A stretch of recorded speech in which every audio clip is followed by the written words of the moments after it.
ambition, dreams, and the drive, dear friends, the next superstar of Penacony's Charmony Festival could be you! Oh, wow! They've really outdone themselves! Oh, I'm starting to get excited! Behold! Here come 4 friends with spirits high and full of zeal. Are you aspiring to be the superstars of the festival? Is he talking about us? Yes, you! There's no doubt about it. I see you have all the potential of a superstar in you. Excuse me, you 4. What are you hoping to get out of all this? As the last group of contestants, how confident are you in overcoming all of the challenges? Would you be open to a brief exclusive interview with us? It'll be quick. Your journey is long and fraught with peril, yet under a sky blanketed by banners, you vie for the crown. The sword and rose!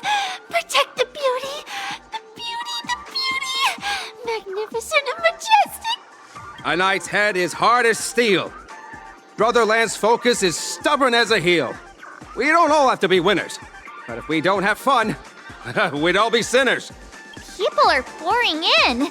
It kinda feels like all sorts of baddies are showing up. Let's get in there quickly and enter the competition. Ladies and gentlemen, please, make way. Make way. Coming towards us now is one of Penacony's top 10 wealthiest tycoons and the soul-glad business empire's founder, Mr. Aideen. Allow me to introduce myself. I'm the director of Soulglad's factory, Aideen Lida. My 4 friends, introduce yourselves to the audience across the cosmos. Hello, everybody. I'm Himiko, a nameless from the Astral Express, and these are my companions. Don't you guys need to hide your identities? Can't hide it anyways. Penacony is plastered with our posters. And because the Astral Express is so well known, the family won't dare to make any rash moves.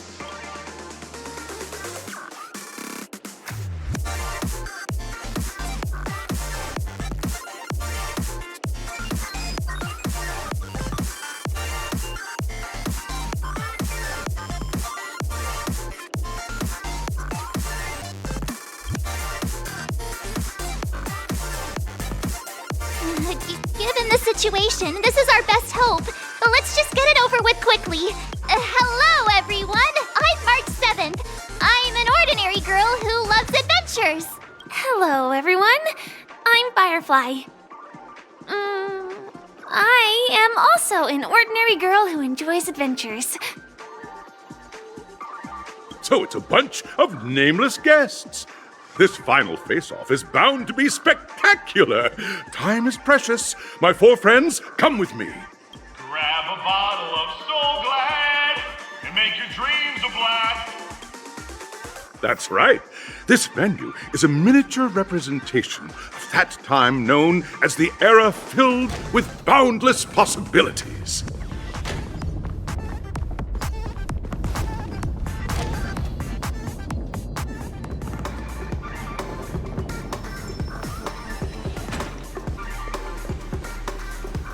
Grab a bottle of Soul Glad and make your dreams a blast. Nameless, your arrival reminds me of the grand occasion when Penacony was first established.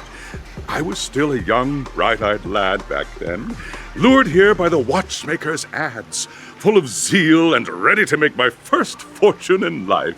Once, during a particularly grueling day, I passed out and was resuscitated by a drink from Mr. Sousa. That sweet taste has since been etched in my mind, and that was what drove me to create the Soul Glad that we all know and love today.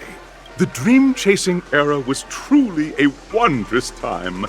Oh, I miss those days, and the Watchmaker.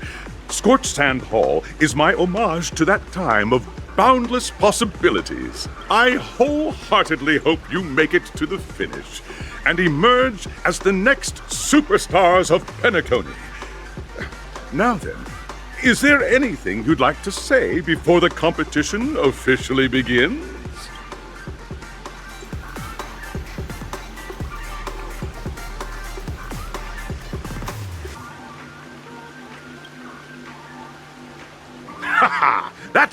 trailblazing spirit.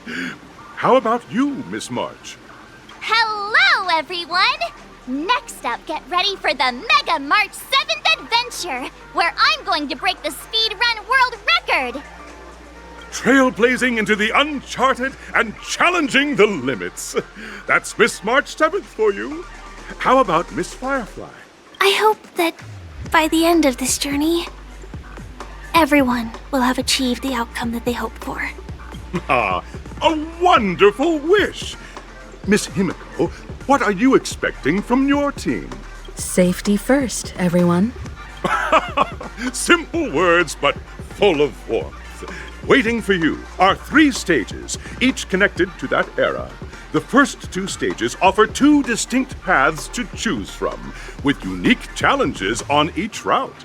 And in the last stage, you will face off against a champion who has defended the title to this very day. A beloved contender whose noble virtues are unrivaled. Those are the rules. Simple. Everyone clear? Now then, I hereby announce that the 33rd Scorched Sand Festival of the 20th season, sponsored by Soul Glad Enterprises, has started. Everyone, as the Charmony Festival is drawing closer, we must reach the end as quickly as possible. Factoring in efficiency and safety, splitting up into 2 groups is the best choice. March and I haven't known Miss Firefly for too long and aren't overly familiar with her. It'd probably be better if the 2 of you paired up. Fine by me. Let's do it. All right. I don't have a problem with that.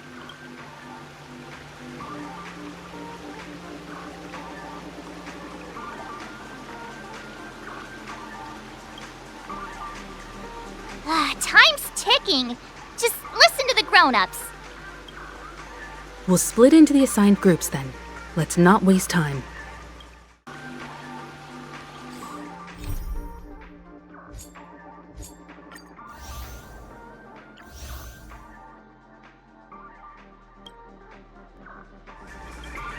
Welcome to the first stage of Soul Glad Enterprises' 33rd Scorched Sand Festival of the 20th season, Dream Play Fantasia!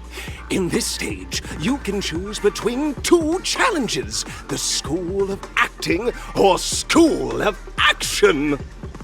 In the School of Acting challenge, you have to complete 3 performances from 3 scripts and move the panel judges. In the School of Action challenge, you have to defeat 3 groups of enemies convincingly and reach the end. Now, make your choice.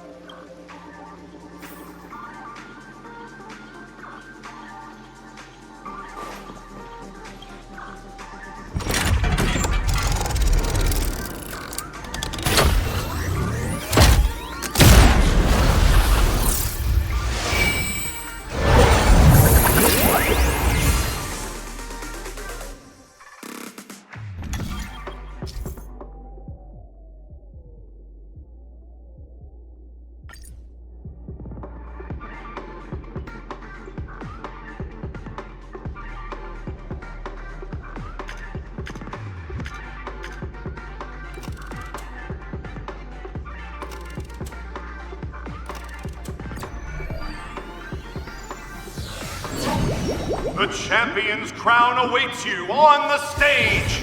Welcome to the Arena of Action Stars. Please make your way to the stage and vanquish those malevolent scoundrels with your dazzling fighting techniques. The title of Penacony's next big action star awaits you.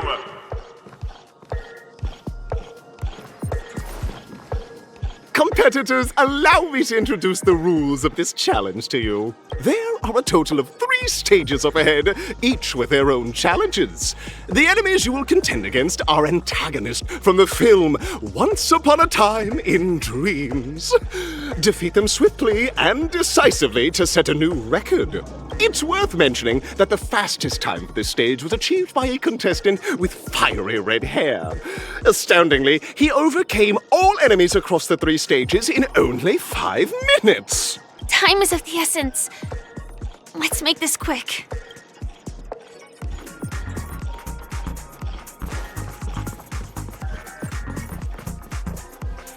Contestants, you are about to confront the monsters of the primordial dreamscape.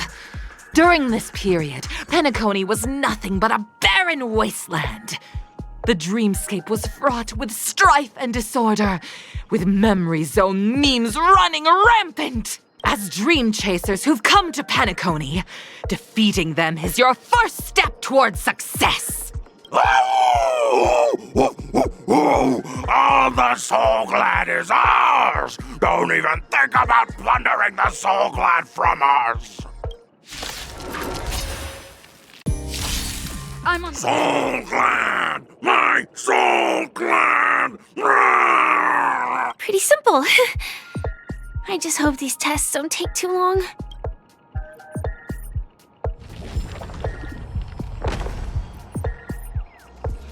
Congratulations on becoming the first group of dream chasers! Answering the call from the Watchmaker, you are disappointed to learn that Penacony isn't paved with gold. Resigned to your current plight, you start from the hierarchical dredges, biding your time for a chance at success. Just as you're about to give up, a downpour sparks a business idea. You enter the umbrella business! But just as things are looking up, you encounter a competitor. Defeat them and emerge victorious from this trade war. Why is our opponent Soul Glad? Because this is Soul Glad Enterprises' 33rd festivity auditions of the 20th season! Isn't this just product placement? To safeguard the integrity of Soul Glad, I will soar high into the sky and become its shiniest star. Whoosh! Stay alert. The world kisses me with pain, and I provide with Soul Glad in return. Whoosh! Congratulations to our 2 dream chasers for establishing yourselves as budding stars in Penacony. However, now you face a competitor selling at low prices, pushing you to the brink of bankruptcy.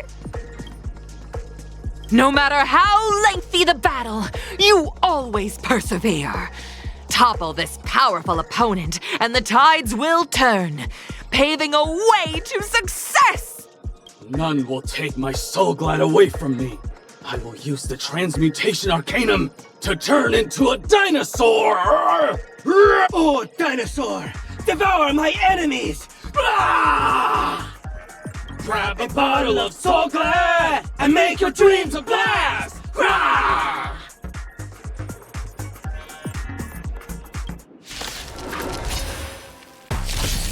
Stay alert. The body withers, but the Soul Glad name shall not.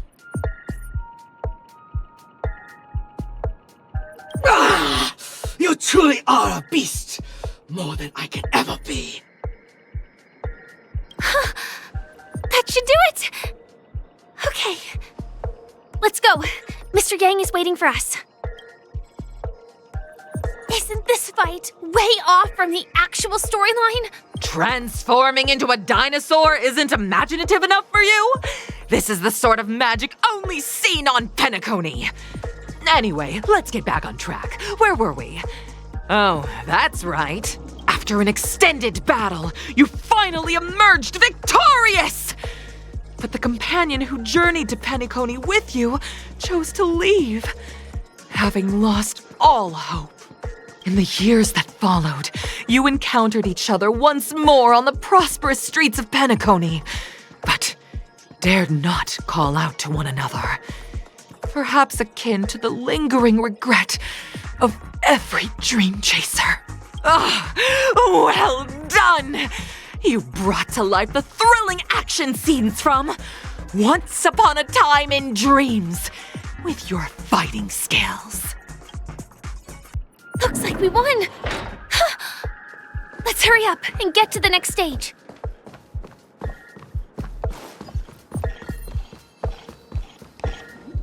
Congrats to both of you for clearing the stage, but more importantly, are you having fun?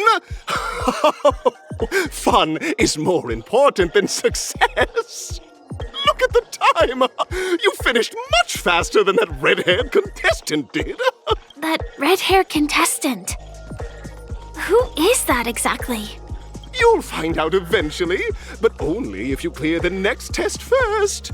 Welcome to the second stage of the 33rd Scorched Sand Festival in the 20th season, sponsored by Soul Glad Enterprises. Gunfire time! You have the option to choose Gunfire and undergo Brother Hanu's trial, or Time, where you'll face Clockie's trial.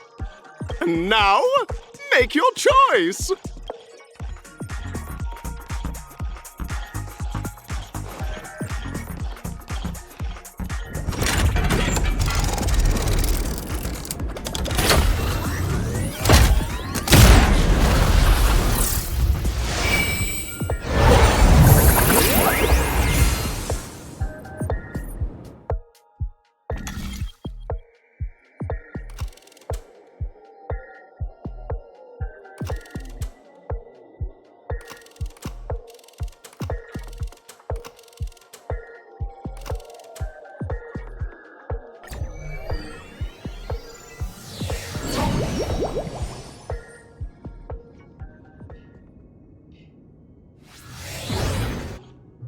Dear friends, welcome to the enchanting universe created by the Watchmaker. Awaiting you is the morally dubious yet ever charming character from the animated Clockie series, Hanu! It is said that these cartoon characters were inspired by the Watchmaker's own experiences. According to research by Clockie scholars, the original Hanu of reality shared a deep friendship with the Watchmaker, akin to comrades in arms. Enter into the world of Hanu via the TV by the entrance and partake in an enchanting and suspenseful story with him. Good luck in there! If it's a gunfire trial, we should be able to settle this with a fight, right? I hope this won't waste too much of our time.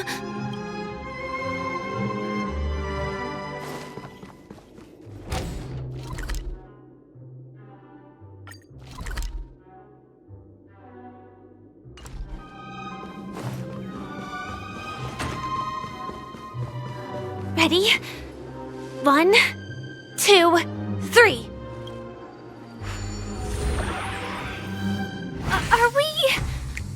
Are we both in control of this Hanu character?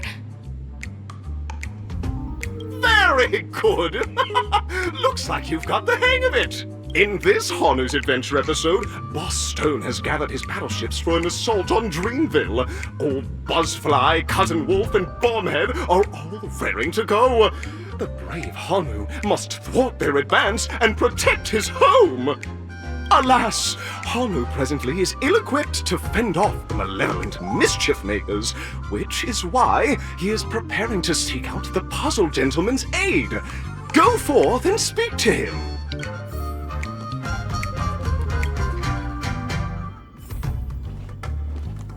Oh, brave Hanu, you look like you could really use some help. Long time no see, Hanu. You look pretty stressed out. How about an intense and thrilling game of Dream Jigsaw to blow off some steam?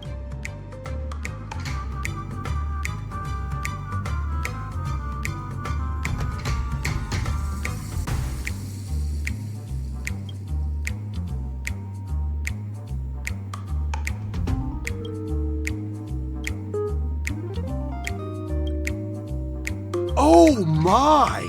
Are you telling me that Boss Stone has rallied the villains to seize Dreamville? What a dreadful twist of fate! Listen closely, Hanu. I'm aware you're in need of a suitable weapon. And I also know there's one just upstairs. But you know what? You'll have to play an exhilarating round of Dream Jigsaw first. No jigsaw, no moving forward.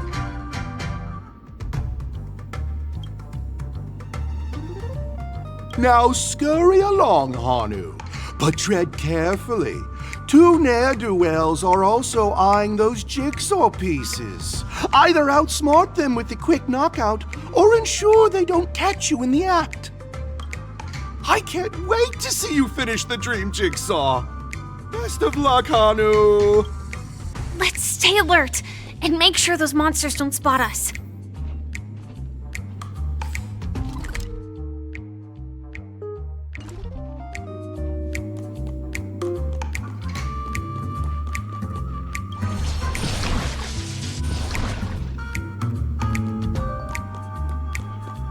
Look up there! If we can push that thing down, do you think that would do the trick?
Finally, that's all the jigsaw pieces.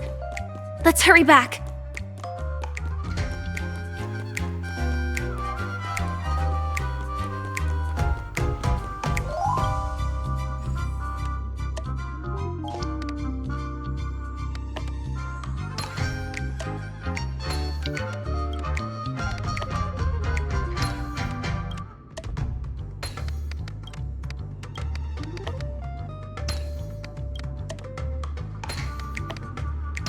Oh my! The exquisite sensation of perfect alignment! My organizational itch has been quite thoroughly scratched. Hurry now, Hanu! Touch that TV set and transform back into your old self. Then head upstairs. Your weapon awaits you there. Are such haphazard instructions really okay?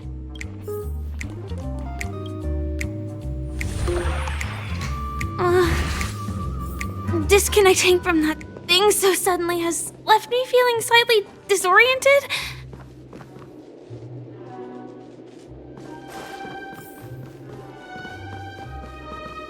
Is that Hanu?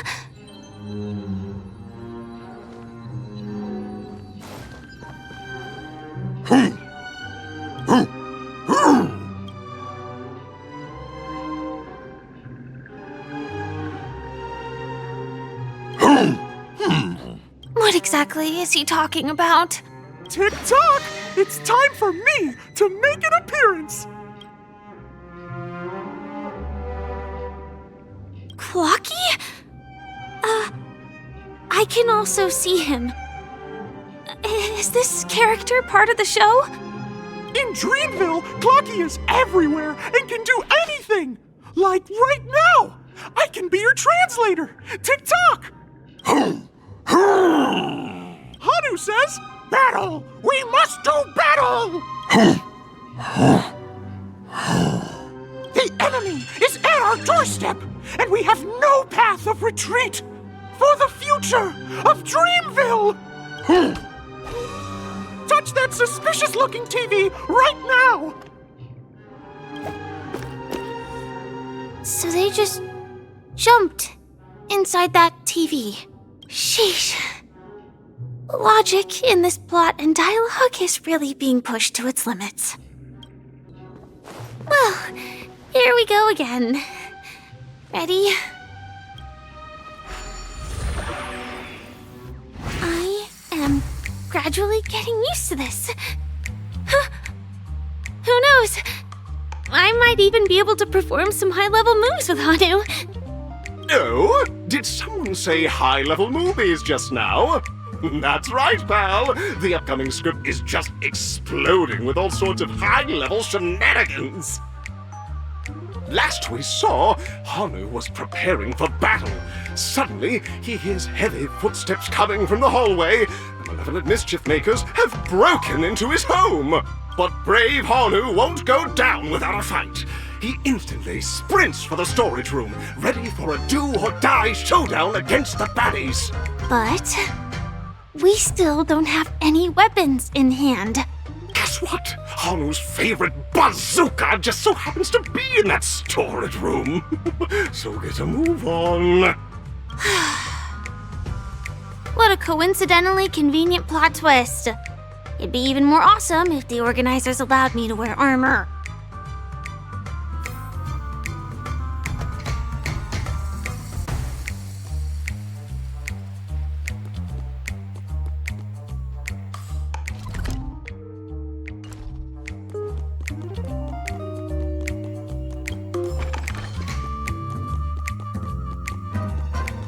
The storage room. It's behind the shelves, right?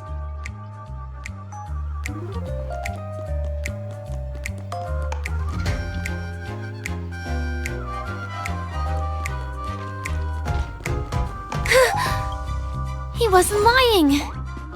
There's actually a bazooka here. Now we should have a way of dealing with those baddies.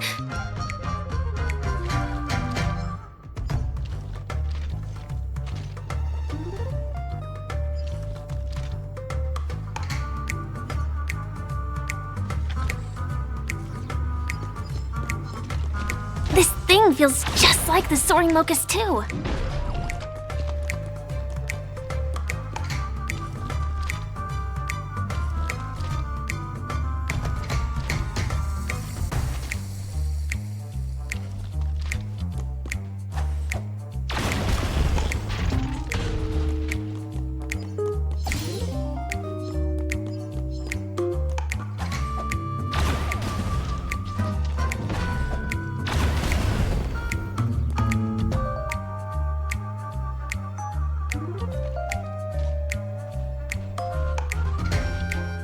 Careful.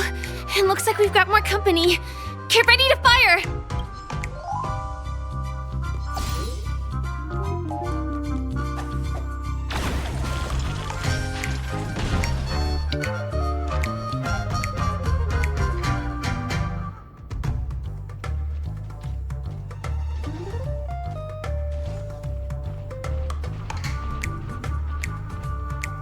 Here we go again.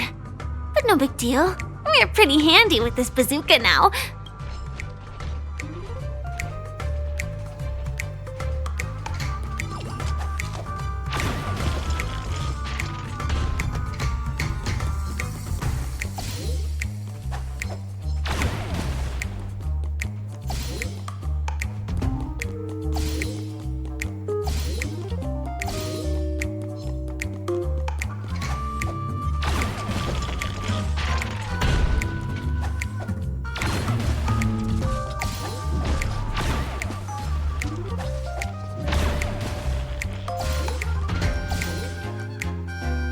Should be all of them, right? Oh my! Hanu is on a streak! Everyone! The stage is complete! Quickly! Head through the TV to the next stage!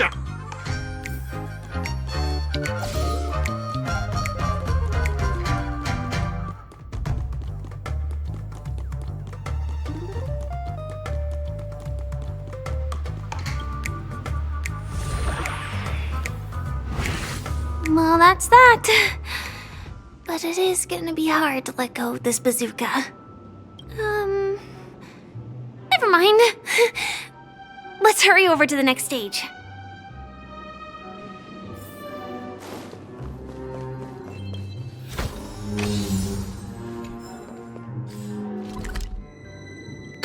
Congratulations to both of you! Oh, you've overcome all obstacles and proven yourselves! But, unfortunately, there is only one who can be Penacony's festive superstar.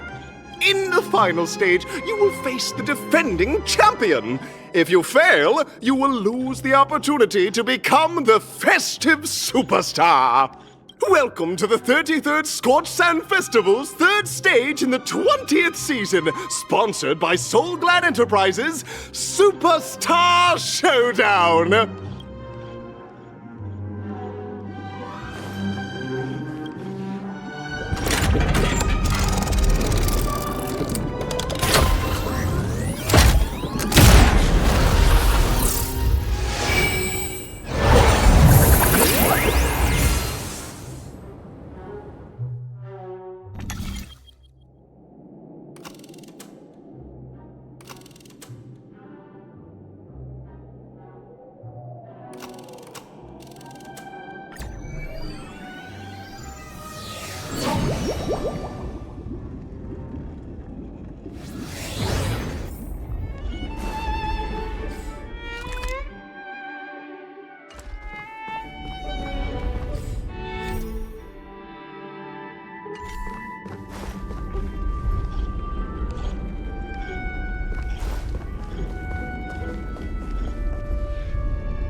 No way. I think I just saw someone. Someone extraordinary. I commend.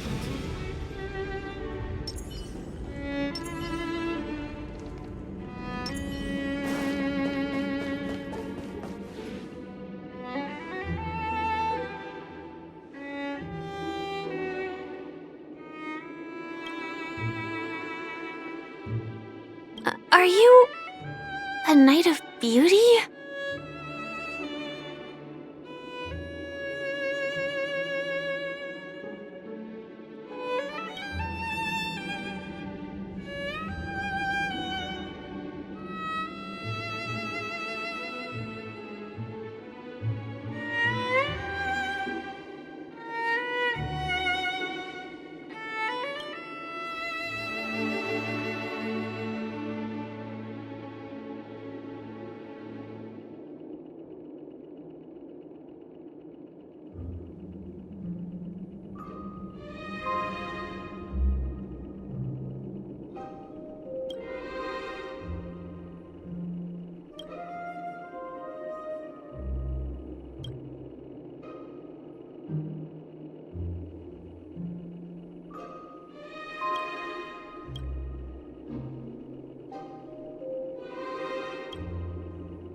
Stay alert.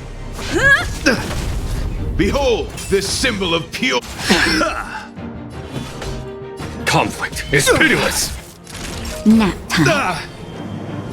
The heavens break. The flesh wound. Awaken, dormant world-cleansing dragon. The strength. The heavens serve. Rise.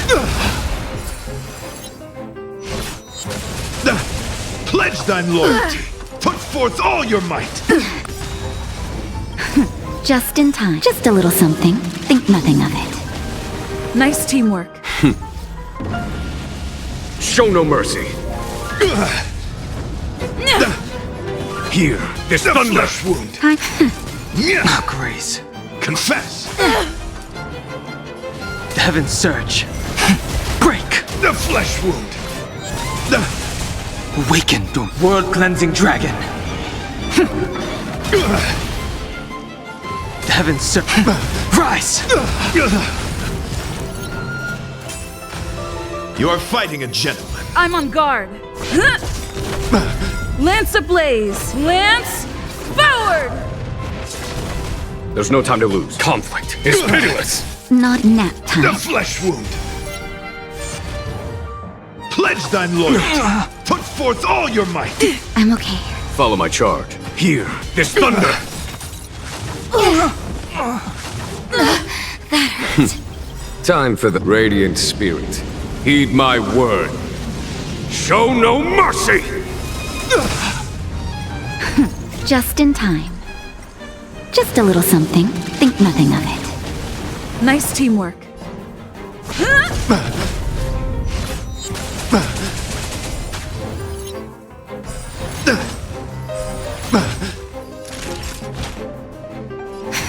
Let the duel commence. Put forth all your might! Conflict is pitiless! Behold, this symbol of pure... You are fighting a gentleman.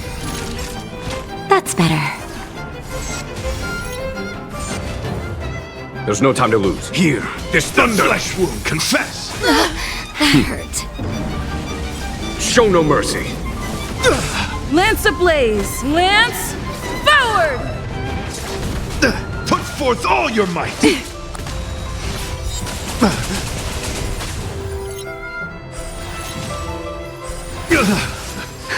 Just a little something. Think nothing of it. Nice teamwork. Time for a nap time. Follow my conflict is pitiless!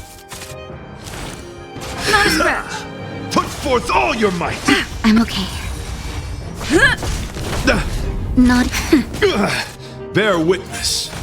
To let the duel commence. There's no time to lose. Hear this thunder! Flesh wound.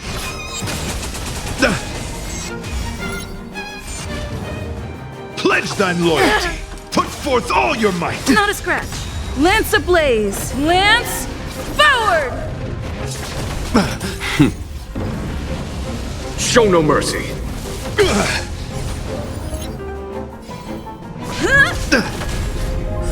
Rise to the challenge.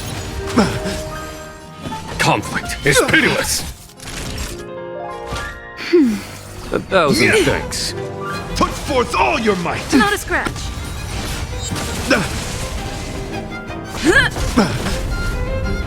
Hear this thunder! Nap time. Behold, this symbol of pure... You are fighting a gentleman. Follow my charge. Conflict is pitiless! Show no mercy. Confess! Lance ablaze! Lance forward! Put forth all your might! Just a little something. Think nothing of it. Nice teamwork. The flesh wound!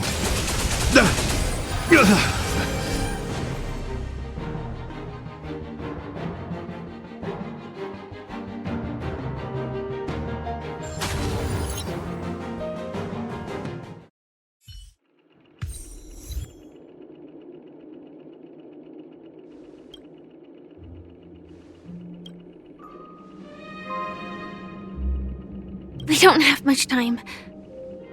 May fate allow us to meet again, Knight of Beauty. In that case, let's make our way to the end. Penacony's really thronging with talent. I hope we make it in time.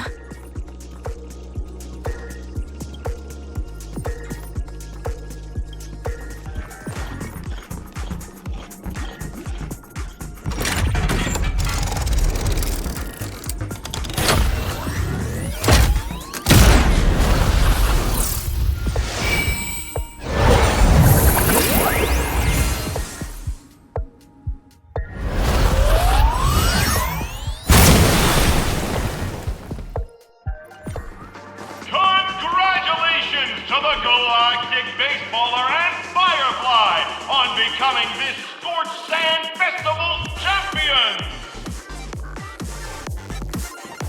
We look forward to their amazing entrance in the Charmony Festival! Let's give a round of applause to our aspiring young guests!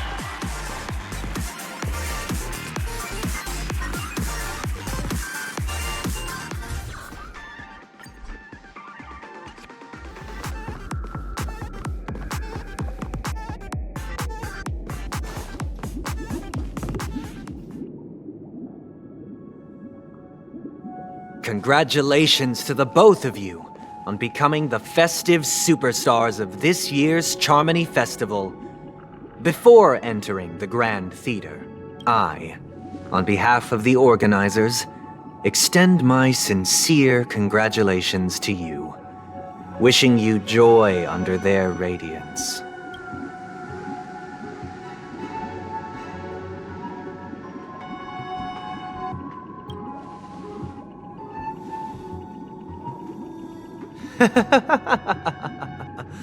Your endeavors are worthy of extra recognition, and I've taken steps to ensure that. However, this reward is not a material one, but rather the opportunity for an open and honest communication between us. As previously promised, my sister, Mr. Yang, and I have met with the Dreammaster. We delved into the truth about Penacony and its Stellaron, and have come to a consensus. Both I and the Oak family cannot acquiesce to your request. Just as expected. We acknowledge the perspective of you, Nameless. Penacony does require change, but not as you propose. The planet of festivities cannot and will not revert to a place characterized by chaos, disorder, or anarchy. Through your journey of overcoming obstacles, you must have glimpsed the essence of that era. The vulnerable ruthlessly eliminated, equality non-existent, common folk living precarious lives, eking out a dreary existence. Ultimately, only heroes like yourselves manage to achieve success. But I would dare ask, if you did not possess the special status of having a Stellaron, and you were but an anonymous and frail member among the masses, which Penacony would you prefer? A dystopia for the survival of the fittest, or a sweet dream paradise for all?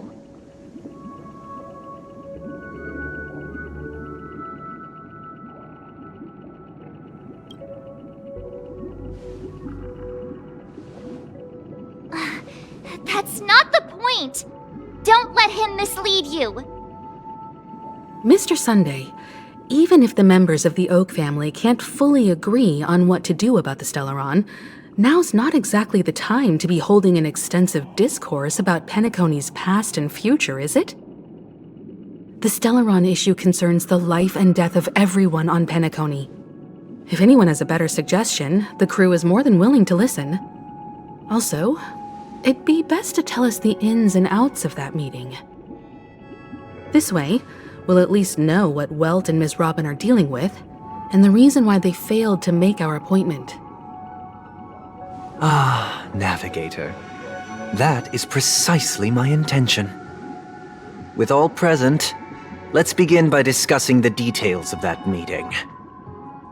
Let's talk about our tribulations and choices, our ideals and beliefs, and our final course of action. The only path to take. You mean to say that for the longest time, there have been scoundrels who would use the Charmony Festival that I have bequeathed to the masses as a tool to realize their ambition? Indeed, Dreammaster. Once the Charmony Festival begins, the Stellaron's powers, along with the song, will be broadcast across the entire planet of Penacony. And then everyone in their dreams will be unable to awaken. This is indeed surprising to me. The dreamscape is maintained by the collective effort of the 5 families.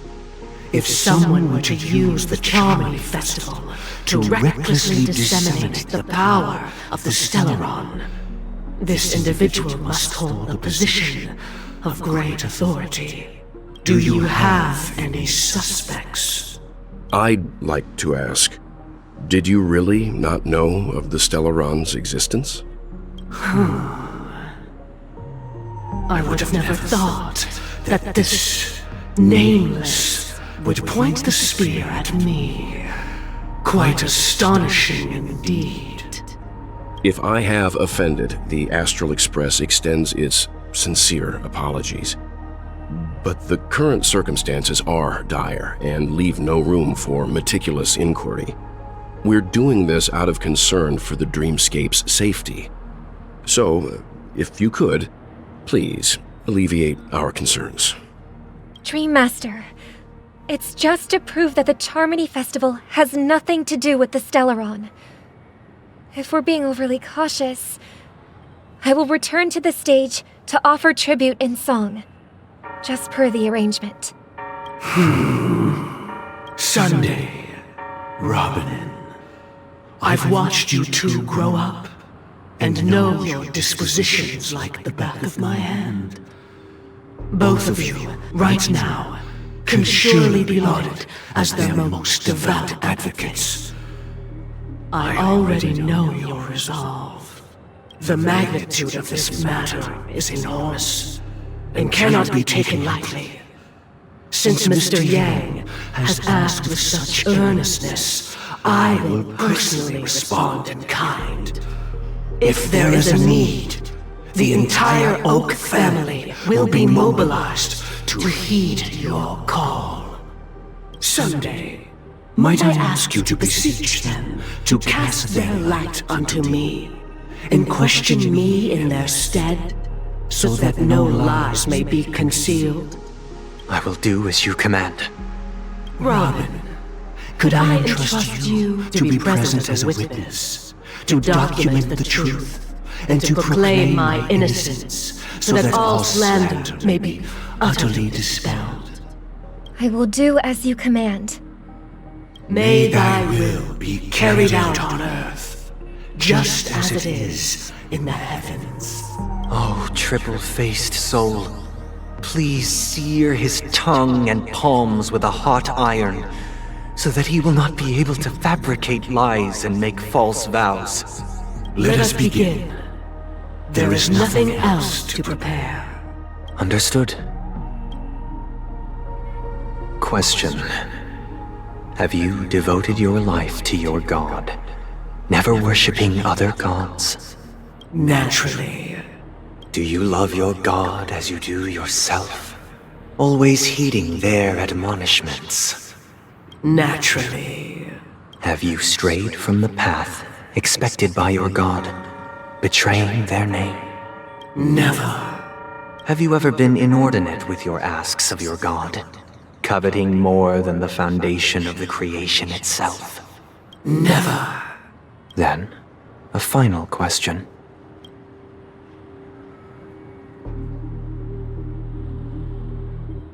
Do you swear to fulfill all vows, past, present, and future? With the Eon as my witness, if I do not deliver on my words, or if I renege on my vows, may I be cursed in accordance with divine law.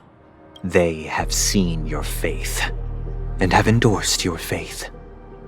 With this, it can be evidenced... Just a moment. What is it, Mr. Yang? I have another question I hope to have answered. To my understanding, the family's harmony and prosperity have never relied on so-called divine laws. The god you both mentioned, are they truly Shipe?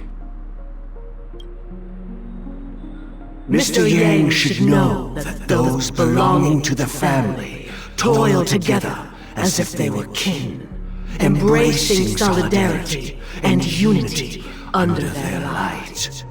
All duplicity is laid bare before the harmony. Such a delicate and complex symphony. Which other god could perfectly harmonize this, if not for the Great One, Shipe? Perfectly harmonize. Therein lies the problem. It isn't an outsider lurking in the shadows who changed the harmony, but a dissonance that has surreptitiously emerged from within this very symphony itself. In the distant past, there existed an eon. With one flick of the wrist, they crafted the laws of the cosmos.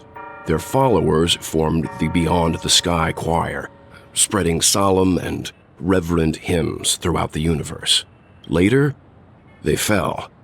The route traversed by this eon clashed with the harmony, ultimately being absorbed and fused into it. The chorus that once reverberated across worlds fell silent, and when it echoed anew, it was transformed into the hymn of harmony. Though an eon may perish, paths with no masters still linger. In the all-forgiving harmony, echoes of bygone dissonance may subtly arise. Mr. Yang, being overly astute can be a detriment. Especially when you find yourself alone and without allies. So this is how it is. For the sake of our grand cause, Sunday, please afford these two an opportunity to rest. What?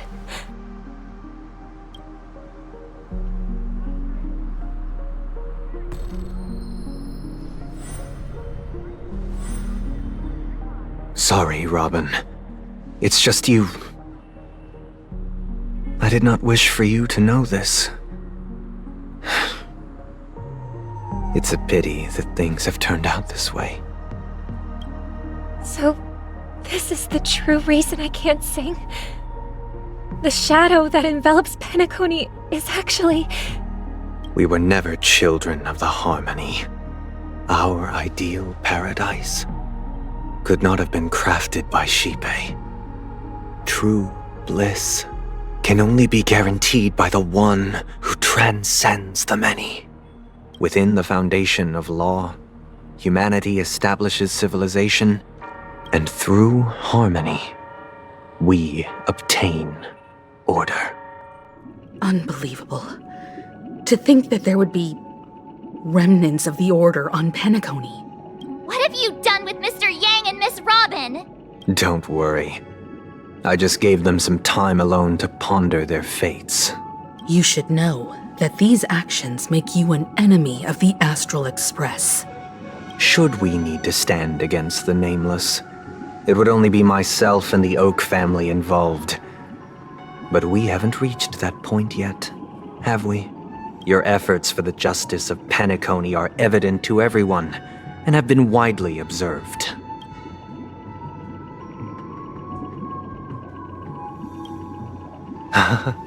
Patience is a virtue. However, I won't hold it against you. On the contrary, I'm here to make my intentions clear. If it is the Order that drove you to imprison Welt and Robin, and you're using them to coerce our compliance, then there'll be no point in entertaining any type of discussion. You're mistaken, Miss Himiko. They are in very safe hands, and just as the family has always proclaimed, no one can be harmed in the dreamscape, least of all in the beautiful new world belonging to the Order. Penacony and the entire universe have witnessed far too much innocent bloodshed.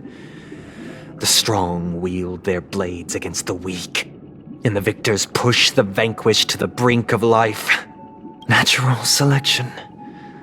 The world abides by this principle, establishing the well-being of humanity atop the corpses of the downtrodden. Only we, or rather, I, possess the power to put an end to this farce. So you've decided to resurrect a dead Eon? No one's ever done such a thing. If Miss Himiko is interested, let's draw back the veil and speak candidly. I've always firmly believed that people can understand one another through peaceful means. I'm willing to divulge the unembellished truth as to the intentions of the Order's Pathstriders, so that you will make better judgment for the Astral Express, for Penacony, and for this stretch of the universe. Words can hardly do justice to the beauty of that ideal. So, come with me, everyone. Let us retrace our steps and see once again where this road leads. Huh? Where'd he go? Welcome. This isn't any location in Penacony's dreamscape. It's my inner world. The reason the scenery before you remains unchanged is because your consciousness has drawn on similar concepts to fill in the gaps.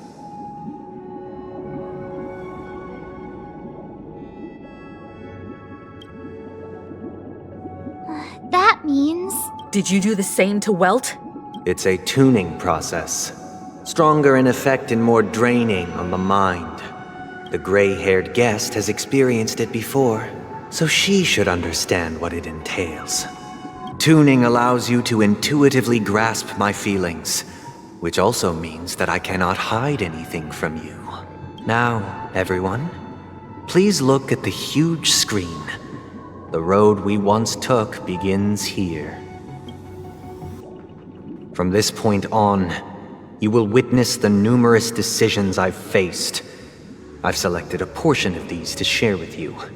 I believe after going through similar predicaments, you'll be able to better understand my thoughts. Let's begin. The first decision. A story about a baby bird.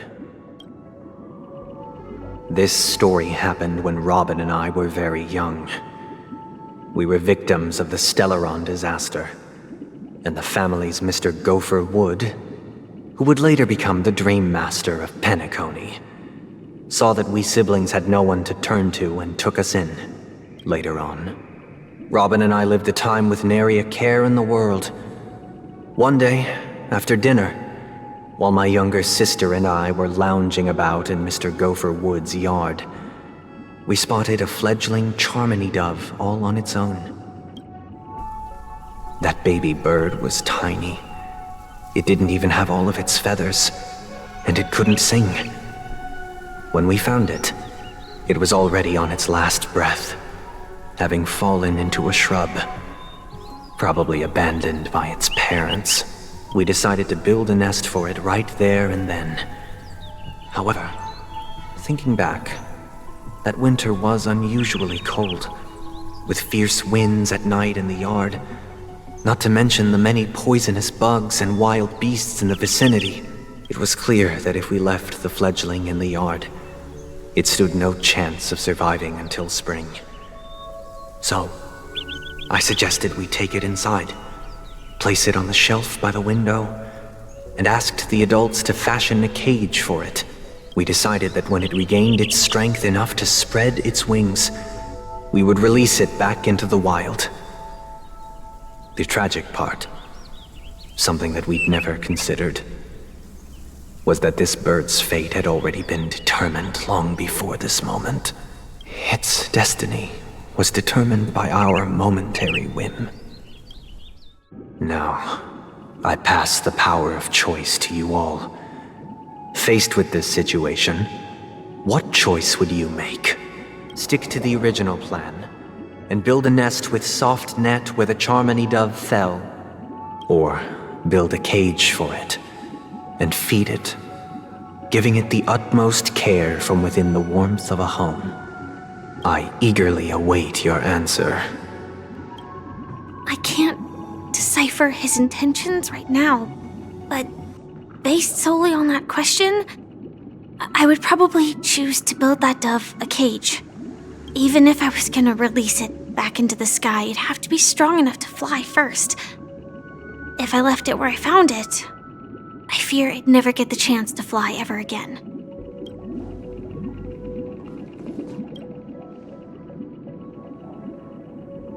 It looks like he really has no intention of imprisoning us. If it's just a quiz, I suppose it's fine to humor him. Back to the question. I would personally choose to build the little Charmony dove a cage. No special reason. I do think that a fledgling should have the right to fly into the sky. But if it can't even live to that point, then there's nothing to talk about to begin with.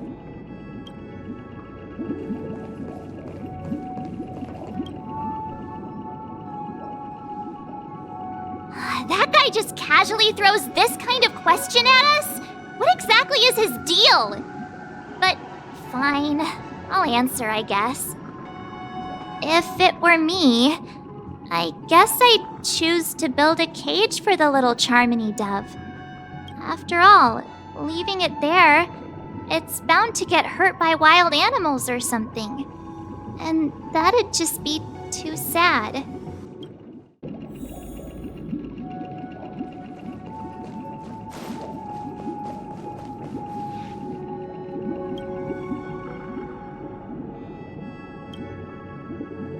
I'm happy to see that you made a choice similar to ours. If your mind is made up, let me reveal the outcome of this choice. We passionately nursed it back to health, preparing only the best food for it every day. We even preened its feathers. Later, on the day that Robin left Penacony, we opened the cage door and let it fly back into the sky. I watched it for a long while by the window, probably about 3 or so days. In those 3 long days, the little Charmony dove tried again and again to spread its wings to fly into the sky, but fell to the ground, only to keep trying. Finally, on the 137th attempt, it succeeded. But its attempt did not go perfectly. After flying unsteadily for a while, it fell to the ground, unable to grasp the direction of the air currents. The fall shattered its wings. It writhed helplessly in my embrace. But it was all for naught, finally succumbing to a painful demise. And in that instant, our tender care, our given love and hopes, they all became the inevitable push that sent it to its death. I deeply regret the choices we made. Next, let us head to the second decision. This time, it's the story of a dream chaser. This story happened when I was appointed as Bronze Melodia, a position exclusive to the Oak family, charged with listening to the problems and vexations of Dreamscape residents, and providing them with the relevant guidance. It was during that period that I had the opportunity to hear voices from all corners of the Dreamscape. Joy, sorrow, arrogance, regret. The complex tapestry of human nature that formed the world. And I was fortunate to catch a glimpse of it. He was a dream chaser, and an illegal stowaway. Just like the rest of them, he came to Penacony in search of a better life, except that, to most people, the price he paid, I suppose you could say it was everything. He told me, I sold everything I could at home. The house, the land, even his 2 children. He said he could not afford to raise them, and that at least they could eat if they lived as slaves. He had a plan in place. He would buy back his children once he had made his fortune, and enjoy Penacony's beautiful dream with them. Alas, his plan to smuggle himself was somewhat clumsy, and he was sniffed out by those pig-headed hounds. After hearing the Dream Chaser's story, I immediately appealed to the Bloodhound family to cease their pursuit. That way, at least he could live peacefully. But I was still too naive to the ways of the world. I did not anticipate that what I thought was a kind gesture would later lead to dire consequences. I'll tell you the outcome soon. For now, I'd like you all to make a choice. Will you do as I did and try to convince the Bloodhound family to stop their pursuit, so that the Dream Chaser may live peacefully and realize his wishes? Or will you remain silent, leaving him to languish while the hounds are hot on his heels until his inevitable judgment arrives? I look forward to everyone's decisions. Who knows? Perhaps they might even alter the outcome of this tragedy.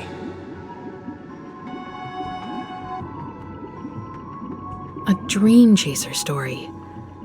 If I acted out of kindness, I would probably ask the Bloodhounds to stop their pursuit and lend him a hand. But what cruel repercussion would this choice result in? I think Sunday must have been deeply impressed by the limitations of the strong defending the weak through this incident.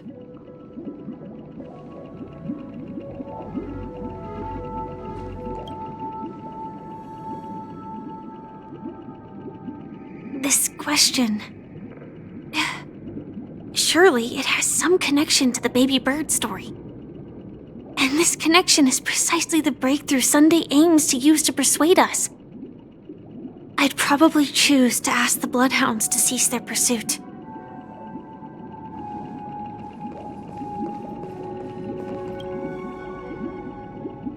It seems illegal stowaways are really quite common on Penacony.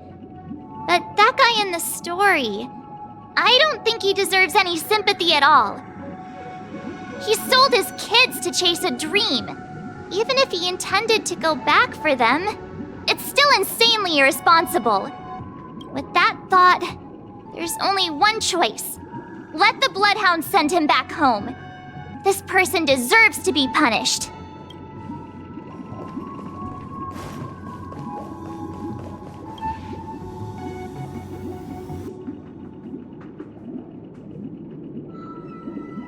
It seems you, like me, are pondering whether a different choice could have led to a better outcome. Sadly, his fate would only be more tragic. Say he never gets caught. He would only die from delirium. The methods with which illegal stowaways enter dreams are unorthodox, not flawless like the hotels. Living in the dreamscape would be a mere pipe dream. Should he be apprehended? Could the hounds afford to turn a blind eye? The answer is a definitive no. They couldn't bear the resulting consequences, and thus wouldn't dare extend a helping hand. As to your choice, I once again offer my heartfelt apologies. Next comes the third and final decision. And the story this time is my own. This story happened the day I was appointed the Oak family head.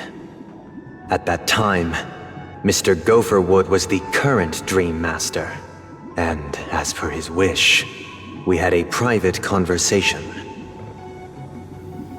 What surprised me was that the Dreammaster had only come to deliver a letter to me.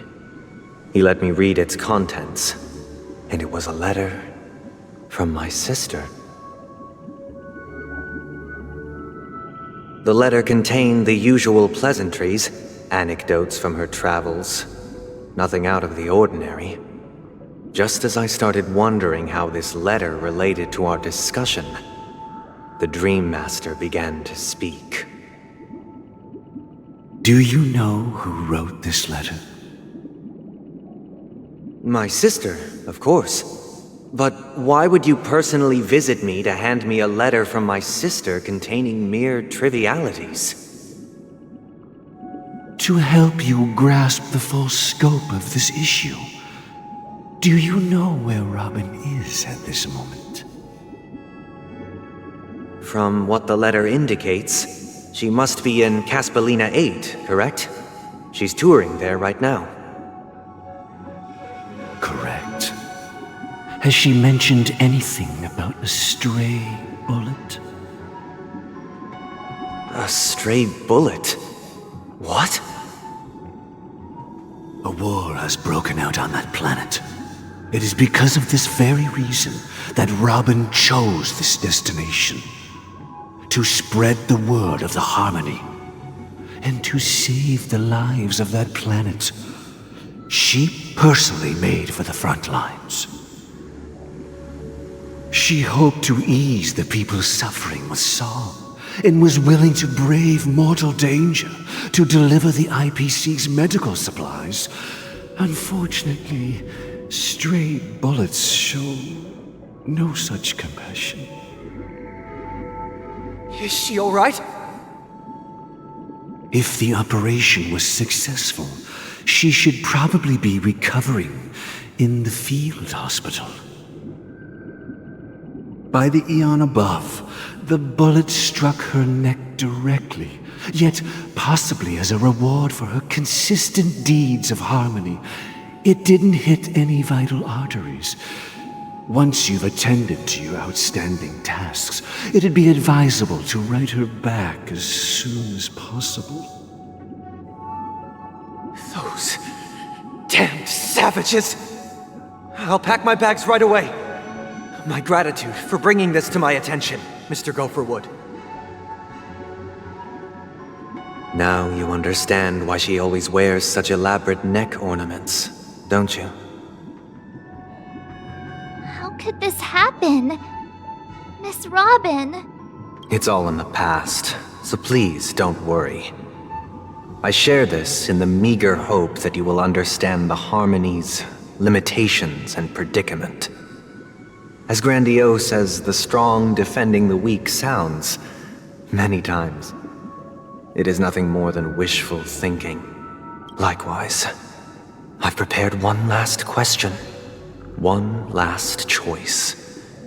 But rest assured, this choice will not have any grave consequences, because this is merely a figment of imagination, a nightmare that has haunted me through countless nights. If you ever had the opportunity to make a choice like I did, would you still support Robin's journey on the path of harmony?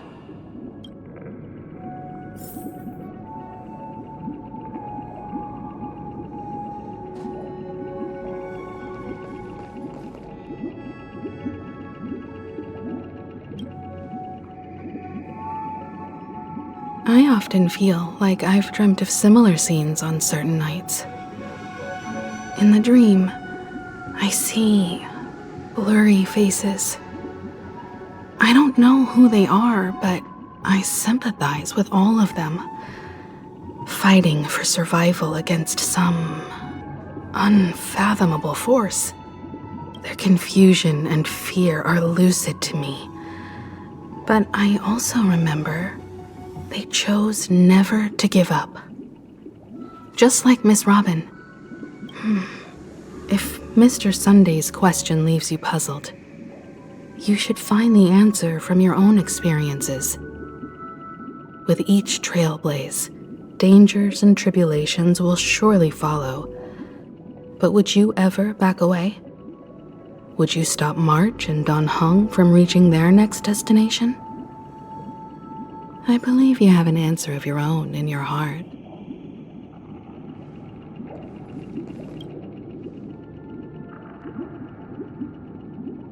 Miss Robin's courage is admirable.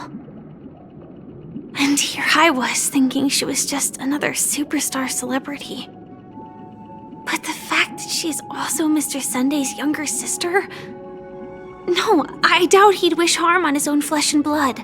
No matter how grand the ambition.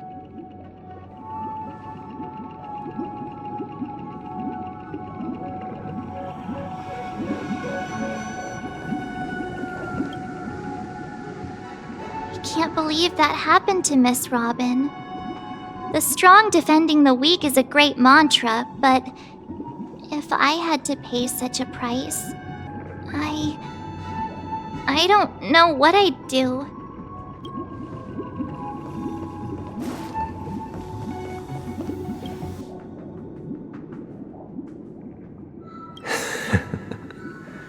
I see. I I am now aware of everyone's stances. Raising these questions merely serves to illustrate one point. The plight of Penacony cannot be salvaged by the harmony. The true foundation for a sweet dream paradise can only be established through the order where the strong govern the weak. I know the suffering of being tormented, the turmoil of losing your way, how sorrow and even despair set in when matters don't work out. All of this causes me unending pain, because this is not what happiness is at all. We must teach the weak how to live a happy life, and this life isn't some noble propriety that the upper crust preaches, but in definitive terms, a way of survival that belongs to everyone. So what is your definition of living a happy life? Good question. Human consciousness is fundamentally an illusion, a cage known as self-worth. People lured in by this illusion make mistakes, yet still ask that external influences bear the burden. When one mistake after the next permeates the masses, they become impossible to trace. Thus, the amassing of these individual cages culminate to form a prison, a place dictated only by the rule of survival of the fittest. Nature is always accompanied by predation and sacrifice. Its antithesis is known as order. That is what I want to do. Unite people's happiness under the banner of order. They won't need to make bitter choices any longer, nor face the weaknesses of humanity. They can cast aside their primal instincts to build a haven for mankind. Simply describing thoughts is far too abstract, so allow me to provide a simple example. As you all may know, there are societal norms like weekends and long weekends that exist on some worlds. During these hard-earned rest days, people are given the chance to extricate themselves from the stresses of everyday life, allowing a certain tranquility to return to their souls. And it is only on these days that people do not have to adhere to the law where the strong prey on the weak. They can live out their lives happily during these brief intermissions. It's just a pity that 2 or 3 days are still too fleeting compared to the span of a lifetime. From where I stand, society's ideal system should be 7 rest days. Following Sunday, there should ensue a second, a third, and indeed an infinite procession of Sundays. This should be the face of the new world. Idyllic, eternal, peaceful days. And thus, every person can return to their base selves in this utopia. Some gaze in reverence at the stars, pouring their whole beings into calculating the distance between us and the isolated world of Pagana. Meanwhile, some seek refuge in quiet corners, holding one another, unencumbered by the chains of unwelcome obligations. There would be no need to bear the hardships of reality. Only in this way can humanity face the inevitable end with the purest of spirit, living a life of dignity. This is what it is to live in bliss. Miss Firefly, you who are stricken with entropy loss syndrome, you of all would surely understand this.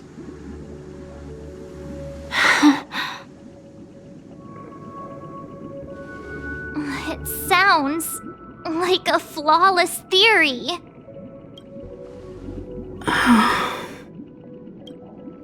But what is the price to attain all this?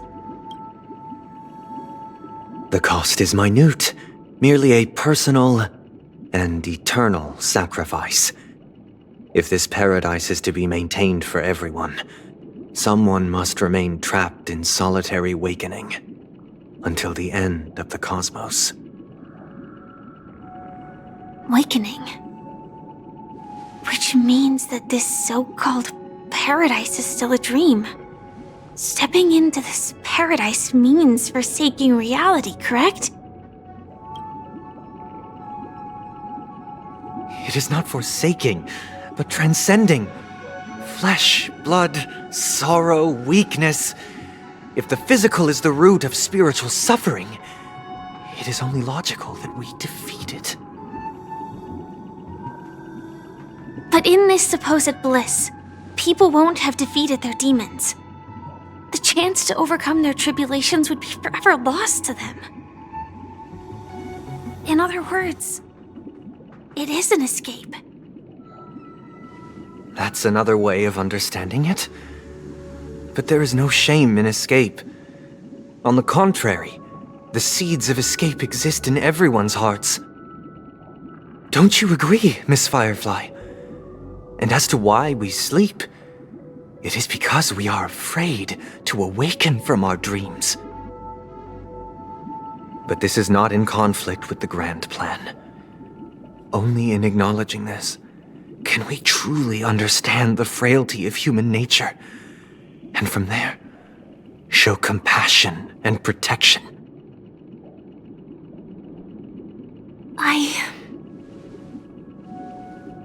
I admit that you are a born leader. Your perspective on humanity brims with pessimism. Yet you express compassion for all, even when your heart pities them. But unlike you, I live for the self. From my perspective, individuals making choices for themselves is their birthright.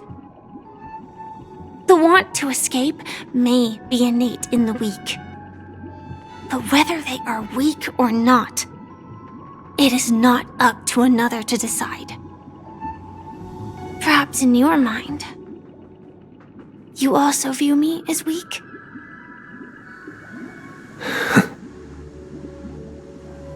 Because I don't think so. Since Miss Firefly has said her piece, the Astral Express will also naturally give you our answer. We'll leave it to you. Just as Mr. Mikhail instructed before. Tell him our choice.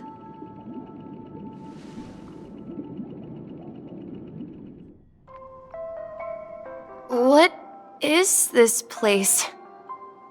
Does this place ring any bells, Misha? I don't know, but I feel a sense of déjà vu. What is this place? It's the realm within a dream bubble. This was left to the Astral Express by a nameless, but weirdly, when we entered it, it was completely empty. Dr. Edward from the Dreamscape sales store told me that dreams are formed from memories, and a dream bubble can't take shape if its core is empty.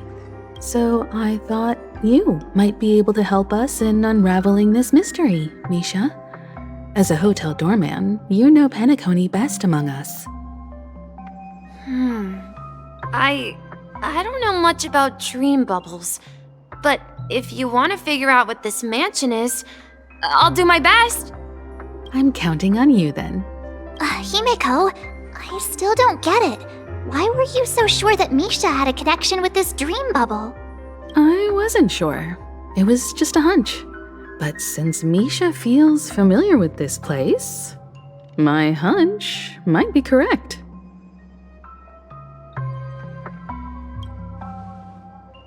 Exactly. This is where you and Firefly encountered death, which we now know as dormancy. Considering its connection to Dreamflux Reef, it's not surprising it appeared here. The question now is, who brought you here? Based on the clues we have so far, it's unlikely to be that masked fool. So identifying them is crucial to us. We're drawing closer to the truth once more. Let's give Misha some time, as I believe he'll unveil the secret of this dream bubble. All right, but there are doors all over the place. Which one should we choose? Do you have any idea, Misha? I guess... maybe this way?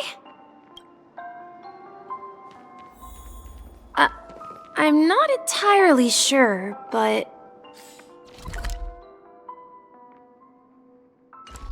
let's give it a try.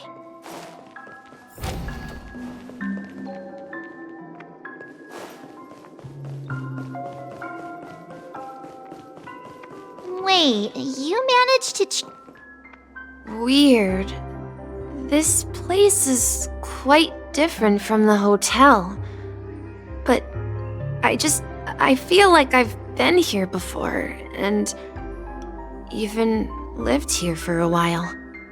If I remember correctly, there should be a fireplace down that hallway. Clockie and I used to sit by the fire, listening to the crackling of firewood. And the room on the other side was the toy room. I loved spreading out all the toys from the box on the floor and making up stories for each of them. Hold on. This doesn't make sense. Didn't I grow up in Dreamflux Reef? So, what is this place? This could be a case of amnesia. Don't worry, Misha. It's common for everyone to forget certain aspects of the past. Those memories haven't vanished. They're just lying in the depths of your mind. We can surely get them back. Since this place seems familiar to you, why don't we explore a few more rooms and see if you can recall anything more? Yeah, then let's check out the rooms I just mentioned.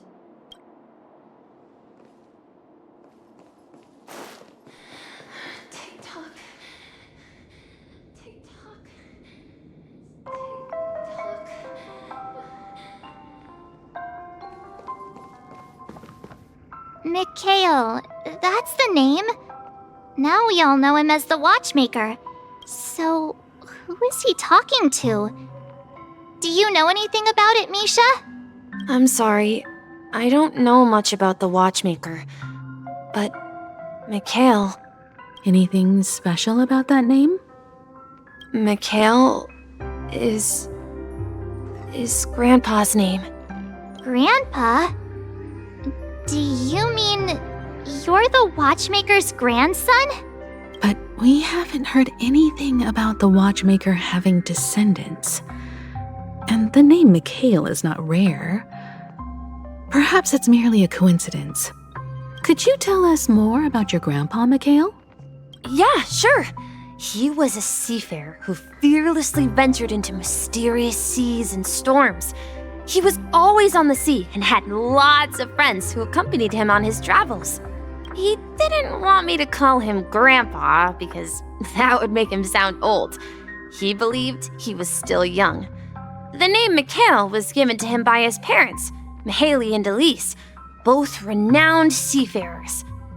Every time he came back, he'd share his logbook with me and tell me about his adventures at sea. I want to become a great adventurer, just like him. It appears that the seafarer has nothing to do with the Watchmaker. So, perhaps it's just a coincidence? So, where is your grandpa now? He went off on a new journey, and it's been quite a while since I last saw him. So, where has Clockie gone? Did he leave to protect Dreamville?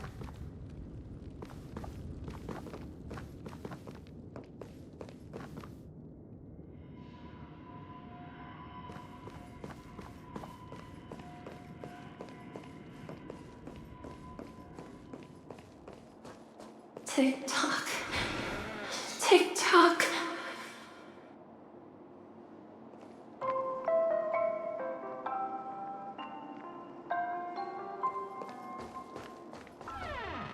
I heard some noises from the room. Origami Bird? That's a friend of mine. You and Origami Bird are friends? Yeah. It's a member of the Compass crew, just like Clockie and Miss Mirror. And there's more than just one Origami Bird. They are a big family with lots of brothers and sisters who look the same. They follow Miss Mirror's orders and handle all sorts of jobs on the ship. They're the best sailors. Sailors? Can origami birds be sailors? Could you tell us more about the compass, Misha?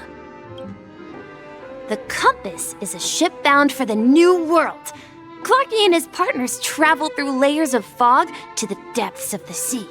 Whenever there is danger, Clockie will use a compass and guide the ship in the right direction. That's a great story. But in the Penacony cartoon, Clockie and his partners have always lived in Dreamville and never ventured out, right? Huh? Oh, that does seem to be the case. Weird. I clearly remember Clockie arrived in the New World in the end. Perhaps Clockie has a hidden past. I think I hear the sound of water. You once mentioned there's a magnificent fountain up ahead.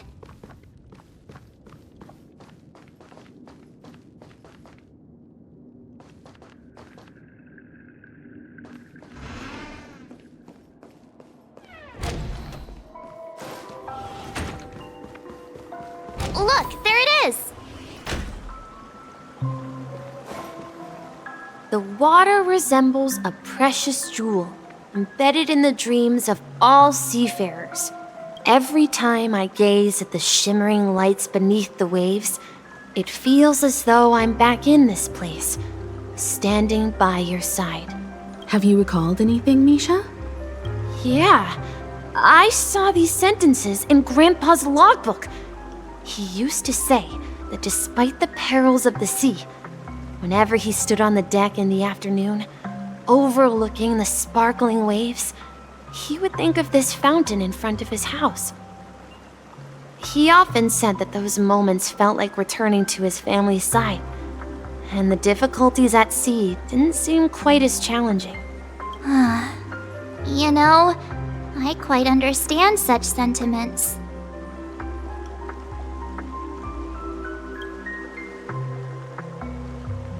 Hey, don't tease! I was just being a bit sentimental. Perhaps every adventurer far from home carries a fountain within their soul. Even though the other side of the sea remains shrouded in the unknown, the fountain in front of his house serves as a compass, leading him back to his cherished ones. Yeah, while Grandpa was at home, we would stand by the fountain and place the compass, a toy boat that I made, into the pool.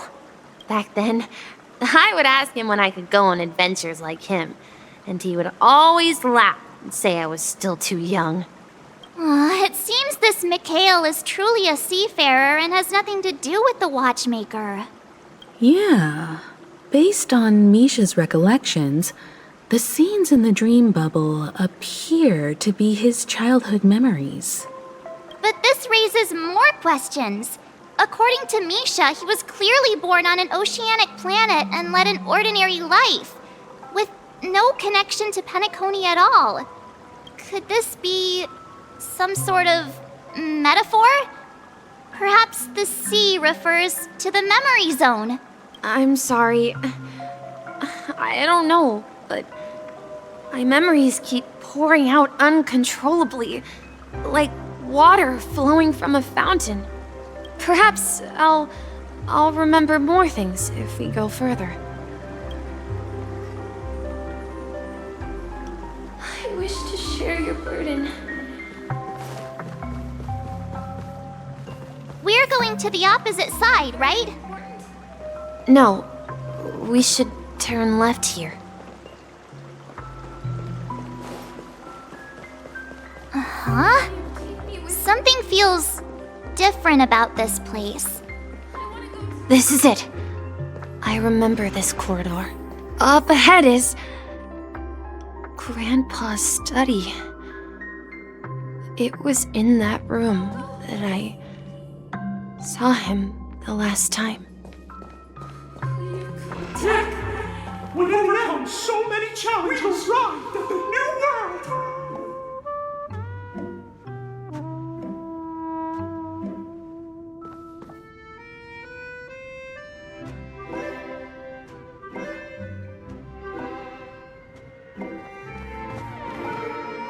The atmosphere in this room feels totally different. Misha! You finally come! Clockie! Here! Huh. Yeah. This is the room where we first met each other. Are those books on the bookshelf logbooks left behind by that seafarer? Yeah. Whenever he came back, he placed a logbook on the bookshelf in his room. They contain records of his expeditions to every corner of the world. He described our world as a fountain. At some point, the sea started to gradually swallow up the land where people lived to ensure that everyone had land to settle on. He had to continue exploring the sea and search for the source of the rising seawater. On that day, he called me to his study, telling me that he was embarking on another journey. However, I could sense the gravity in his expression. It was the same look I had seen on my father's face before his final voyage. I asked him if I could go with him, but he said that my adventure lay elsewhere and told me to stay home and patiently await a certain sound at the door. What sound? He told me about a vast ocean in the sky. An ocean of stars. He spoke of a train that transports children with a desire to venture far away, traversing the sea of stars without ever stopping. He said that he knew the crew on the train, and that he had asked them to take me along. He said the journey I had always dreamed of would start there. A train? Could it be? It's the Astral Express. I remember now. Grandpa's friends are a group of nameless who came to this world to resolve a disaster caused by a star. Then, he gave his pocket watch to me. It was his cherished treasure, appearing in every one of his adventure tales. He explained that difficult times were ahead, but assured me that the watch would guide me. He said, as long as I kept moving forward, I'd eventually reach my desired destination. And then, it was as if I heard the distant sound of a train whistle, echoing throughout the room. Exactly, Misha! And then we followed that whistle, didn't we? Yeah. I think I can still find the way we took back then.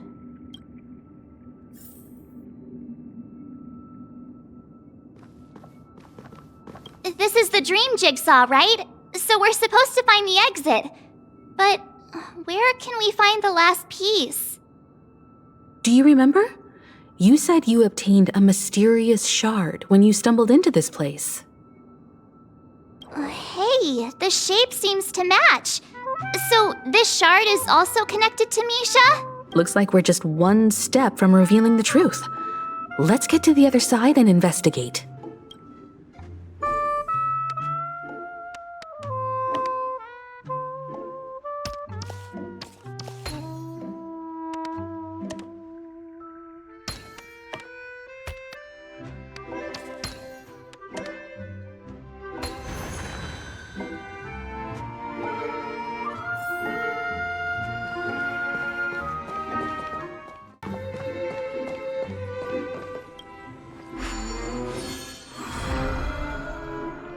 This is it. This is my room of clocks, while I spent my time waiting for Grandpa to return from his voyage. Walter gave me this workshop, and it became my secret base. Here, I learned how to repair clockwork and gears, out of my fondness of precision mechanics. In my dreams, I was the captain of the compass, embarking on adventures with my companions, Clockie and Miss Mirror, in search of the new world. I was born and raised here. So, this building in the dream bubble is your childhood home? Yes, but not exactly. To be more precise, this dream bubble itself is my home. Looks like you've remembered everything now. Wait. Why does it feel like everyone else knows something I don't?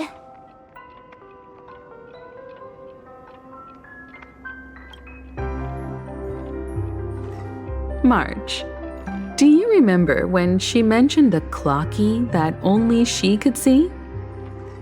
Yeah, the little guy here, right?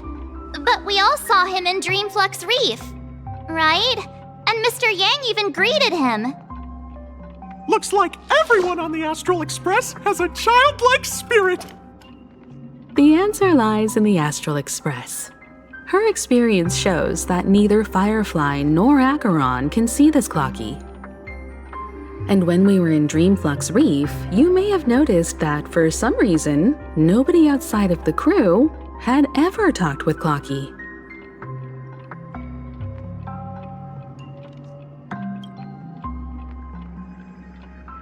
A mimetic life that can only be seen by a select few?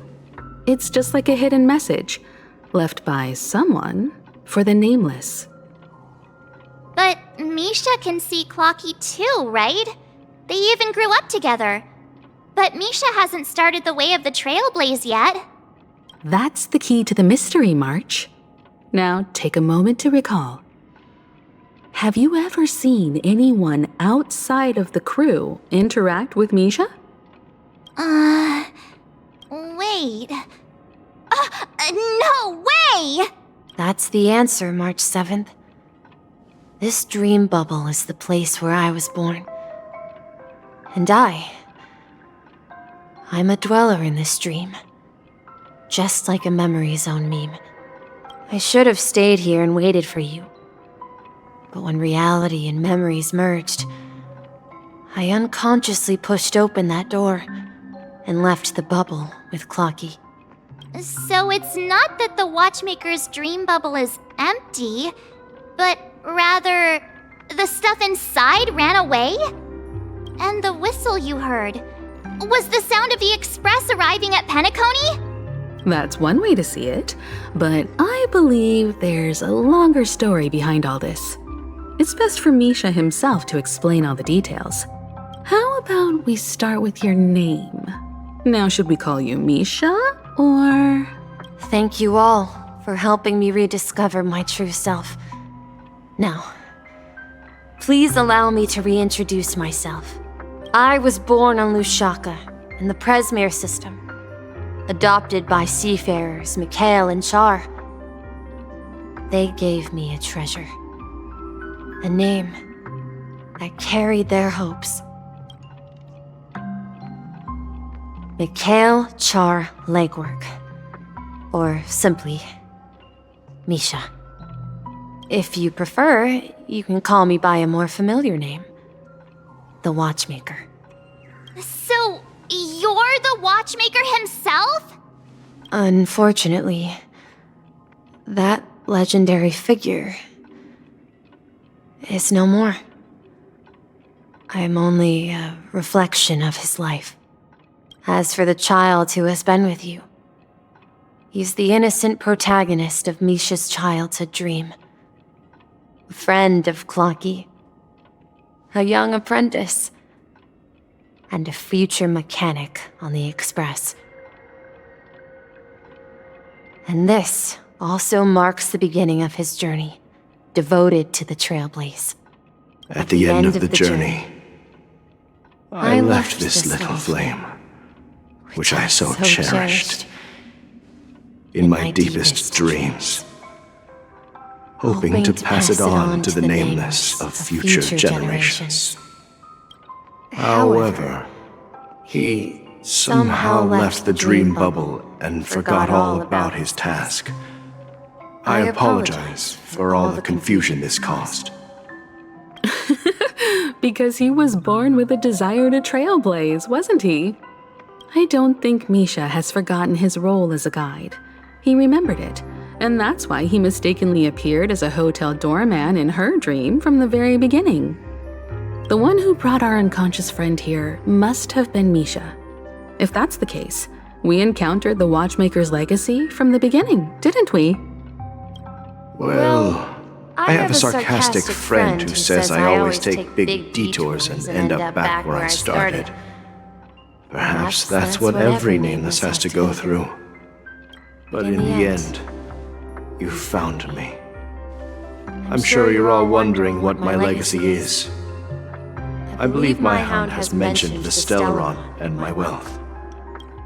If I may apologize, the Stellaron part is real. As for my wealth, however, it's nothing more than a baseless rumor. I left my homeland as a child and embarked on the journey of Trailblaze. I traveled to various planets until finally reaching Asdana, where my friends and I built the original Penacony and fought for its future ever since. I've been moving forward all my life, doing what I could to overcome the obstacles in my path. But ultimately, my journey reached its end, and I left behind no possessions worth entrusting. So, if you ask what's left within this worn-out train engine that can be called a legacy, I suppose it's the things that are still burning in the engine's furnace. Now that you're well aware of the current situation of Penacony, I certainly hope that you'll help me get this world back on track. But I'll leave that decision to you, for the path of Trailblaze is never paved by others. All I have for you is a story and 2 gifts. I want to give you my pocket watch. It has accompanied me throughout my long journey, guiding that naive child forward, and has been blessed with the presence of so many great people up to this day. And my hat, too. The one who navigated for me placed it on my head and planted a fanciful thought in my mind. The trailblazing expedition will never end.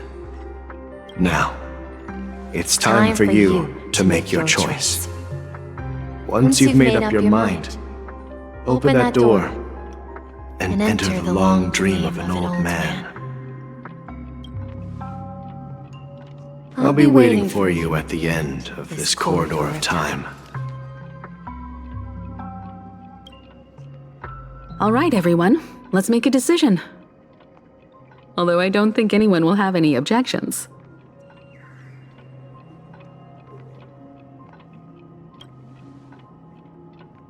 Come on, stop joking at a moment like this. We've come this far. Surely there's no other option than moving forward. In that case, the vote stands at 2-1. Then let's proceed together to the end of this dream and tell Mikhail our decision.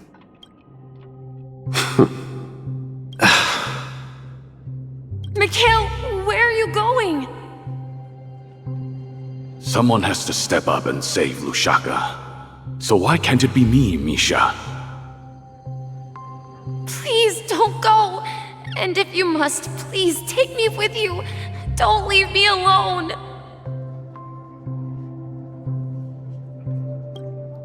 Even without me, you know how to proceed forward, brave Captain Misha.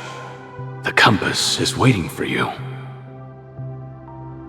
Haven't you always wanted to be a better adventurer than me? Now go, board that train and start your journey. Where are you going, Mikhail? I'm going to clean the floor in the parlor car. I've promised the conductor. Wait, first tell me, did you fix this watch? Yeah? I know what it looked like before. Its chain was broken, the back case torn, and the marks on the dial all worn out. How did you manage to fix it? Well, it's hard to explain, but I knew it could be fixed. It's the hands, Mr. Amundsen. Its hands were intact and pointing in the right direction, so I knew there would be a way to fix the rest.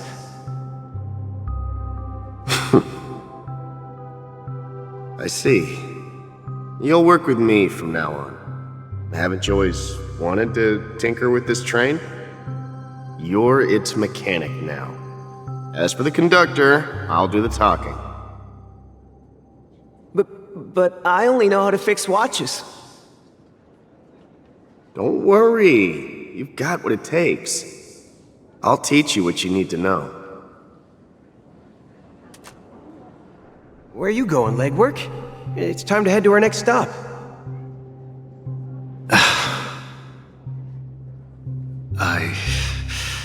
I'm staying in Astana with Rosalina and Tiernan. I see. This place reminds you of home. The people of Astana have only achieved a tiny victory and still have a long way to go towards true freedom. Hanunu needs us. Don't worry, not all journeys lead to the stars. Even if I leave the Express, our path of trailblaze will continue. Yeah. I knew you wouldn't stay on the Express forever. Leave in peace, my friend. And, take this with you.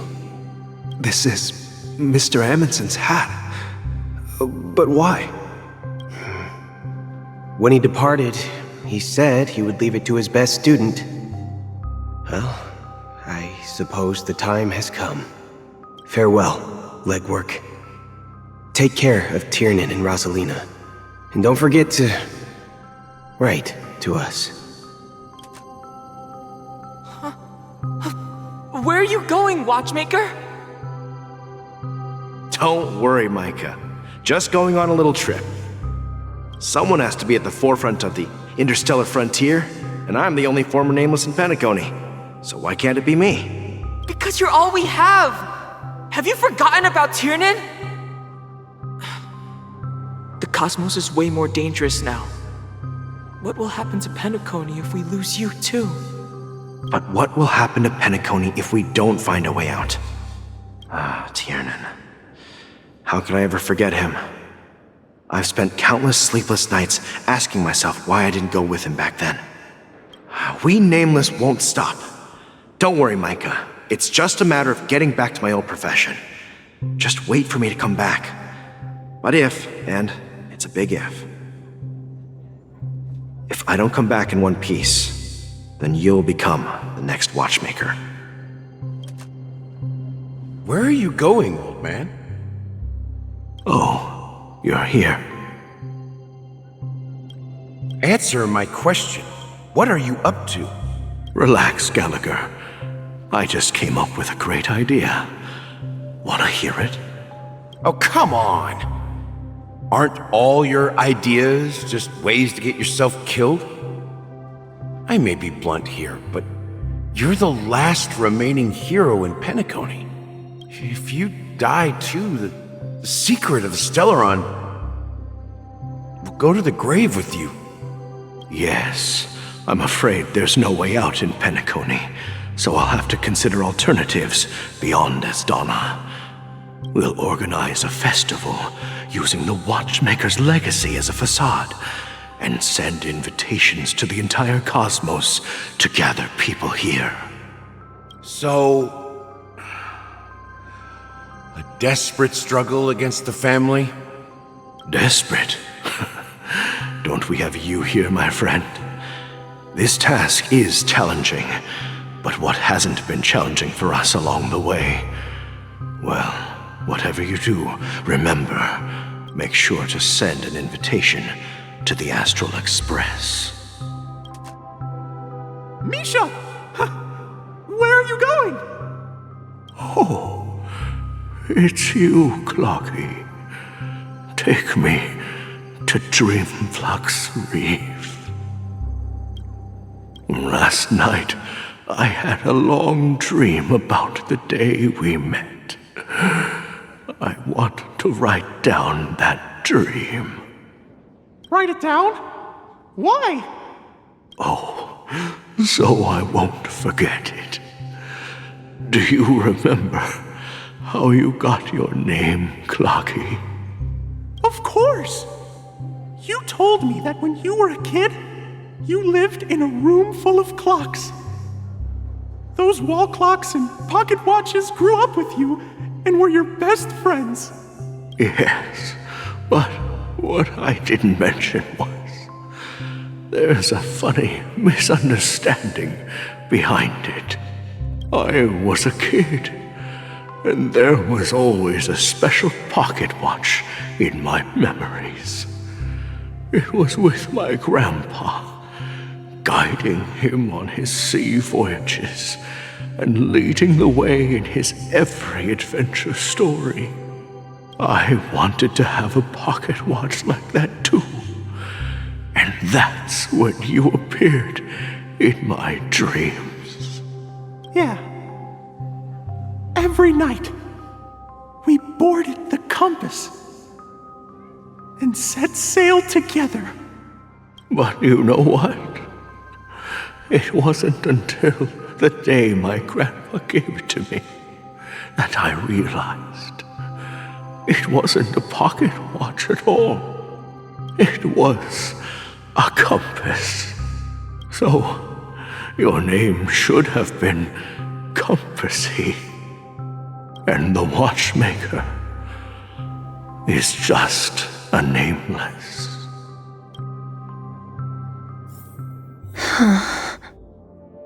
We've arrived at Dreamflux Reef. So, where to next? You know, Clockie, I don't think I'll be going anywhere else.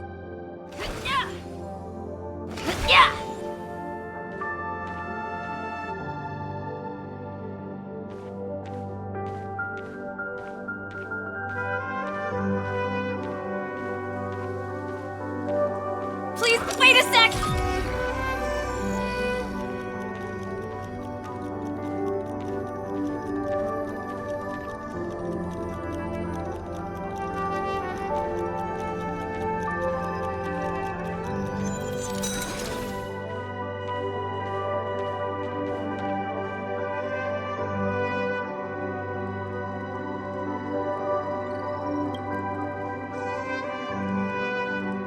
I've traveled far enough, and it's time for a little break. Oh. So, we'll set out again. When you're rested? No, I'll stay here. And then, this is where it ends. This is where it ends? What do you mean, Misha? You told me that the trailblazing expedition would never end. Yeah, that's what I said. So now, it's up to you to decide your next destination. My next destination? What's that supposed to be? I've been following you. Misha? You're acting weird today. If you're feeling down, we can just do what we usually do. With the clockwork. No, I'm not feeling down. As for clockwork, yeah, it resolves all problems in this dream. So, Do you know what clockwork actually is? I'm not quite sure. Well, everyone gets lost at times.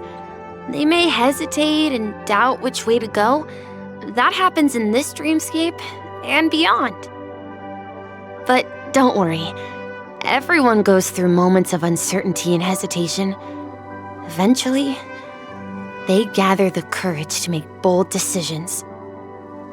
Whether it's calming, joyful, angry, or sad, all they need is a little nudge to take that step toward where they truly belong. I'm leaving that little nudge with you, and I hope you'll share it with others. Such is the essence of clockwork, the will of the Trailblaze.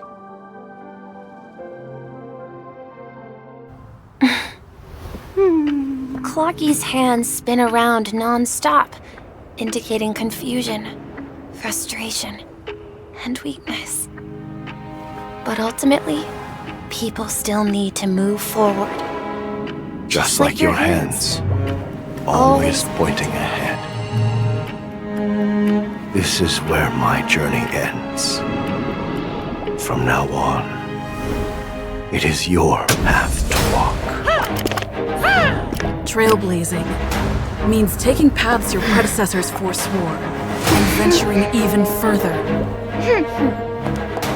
The Penacony in Mikhail's dreams does not belong to order.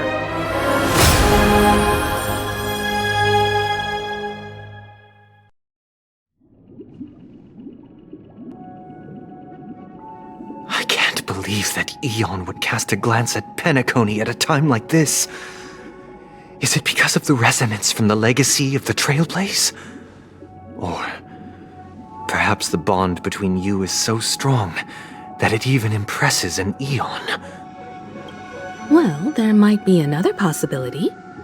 Perhaps they want to witness, on behalf of the fallen Eons, who will hold the future of Penacony. If that's the case, on behalf of the Dreammaster of Penacony and the 107,336 members of the Oak family, I'm extending a formal invitation to all of you. I'm cordially inviting you all to the Penacony Grand Theater to participate in the upcoming Charmony Festival. And, of course, you won't be in the audience, but on center stage. Since the future of the Stellaron, Penacony, and even the entire cosmos is at stake, let's draw a conclusion there, in all fairness. If you truly believe in Akavili's path, then show me their courage and determination.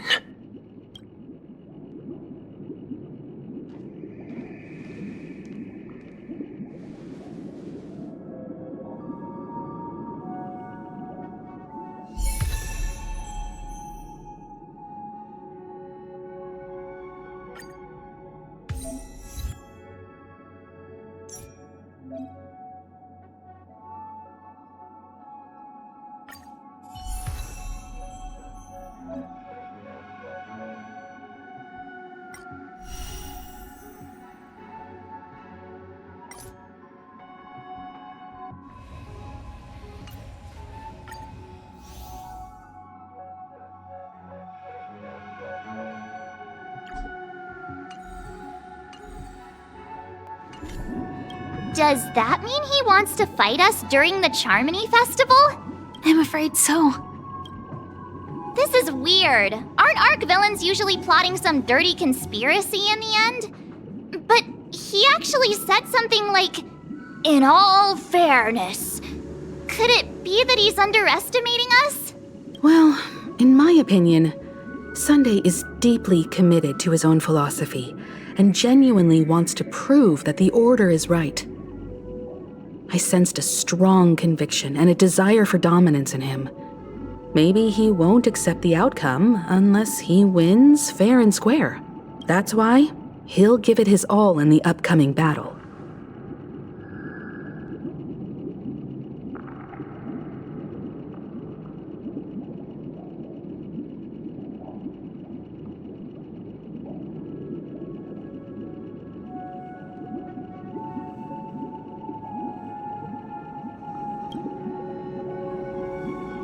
you.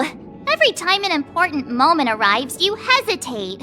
We've even dealt with a Lord Ravager of the Destruction, so a follower of the Order won't be a big deal. Anyway, we can't leave the Stellaron unchecked. This is about trailblazing a bright future for Penacony and fulfilling Mikhail's and his predecessors' long-cherished wishes. Now that we've taken up the mantle, we can't afford to fail them. However, the same applies to the Order. Their plan didn't materialize overnight, and they have the profound collective consciousness of the planet of festivities behind them, a desire to dream, to slumber and escape reality. All those hidden emotions have given birth to the sweet dream of the Order. They've harnessed the will of an entire planet to create an eon. This confrontation is far more complicated than a simple power struggle. To secure Penacony's future, fighting on the stage alone is not enough. What do you mean? Are you not coming with us?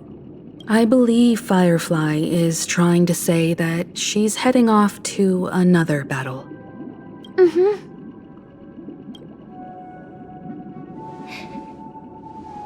Before I left, the Destiny Slave told me that this journey would bring unforgettable rewards. Even though the script he gave me only had a few lines, I couldn't ignore them. Because one of the lines said, "I'll experience death 3 times in the land of the dreams." 3 times? This can't be serious, right? The first time was a painful death when I was stabbed by the Blade of Dormancy, which led to all subsequent events. The script will always come true, but in a way that will only be revealed when that page is turned. So now I've understood the meaning of my second death. And I am prepared to face it. If all goes well, my efforts will provide crucial support for you. Only by achieving victory in this battle can we secure a future for Penacony. And only then, my third and final death won't come true in the most terrible form. The most terrible form? Does that mean... The true death, where everyone in Penacony loses themselves completely in the eternal sweet dream of the Order. We must do everything we can to prevent that. Have you made up your mind, Firefly? Yes. Otherwise, I wouldn't be here. Thank you again for your assistance for the Astral Express. May we meet again, in reality. Yeah. Farewell, everyone. May your trailblazing expedition never end.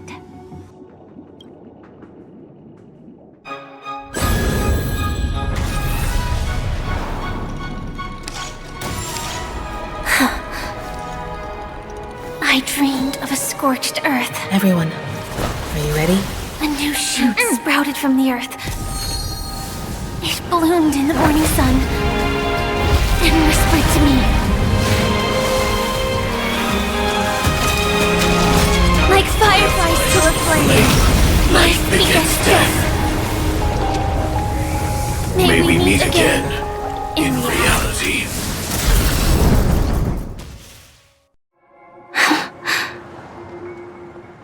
After today, Japella's name will disappear from cosmic history, and the Everflame Mansion will take its place. In the not-too-distant future, you'll receive an invitation. That's your next stop. Land of the dreams. Penacony. I hope you find whatever you seek there. Be it answers or salvation. You mean My 3 deaths. Silverwolf told me about it. It's such a shame that it's not part of my script. Well, I want to live. I'm never afraid of death. The opposite of death is eternal life, and that's something I'll never desire. People die, and I am no exception. Death is like a script, a fate that cannot be defied. But that's exactly why we have to choose where we want to rest forever. Do you exist just to perish? Are you not the same, Blade? The end you desire is not one dictated by others. If I were to die now, I would only be a weapon. I believe I should die as a human. Though its definition escapes me, isn't this the answer that ordinary people look for their whole lives? A name that can be carved onto their tombstone.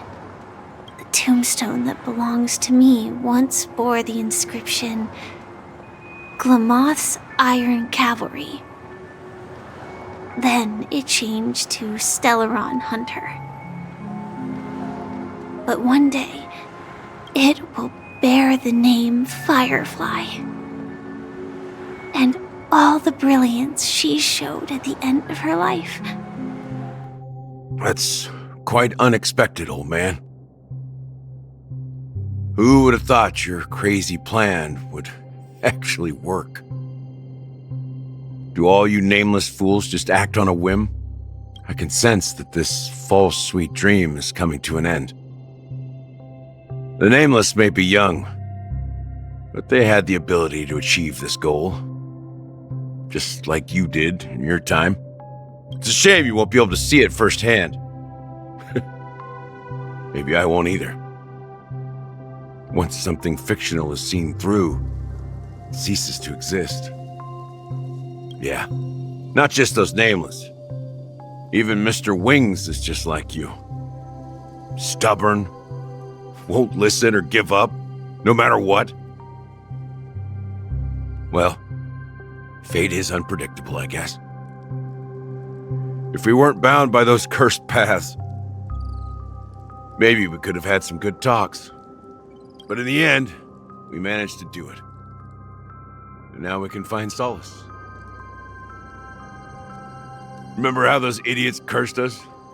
They said, "Go to hell, you worthless traitors."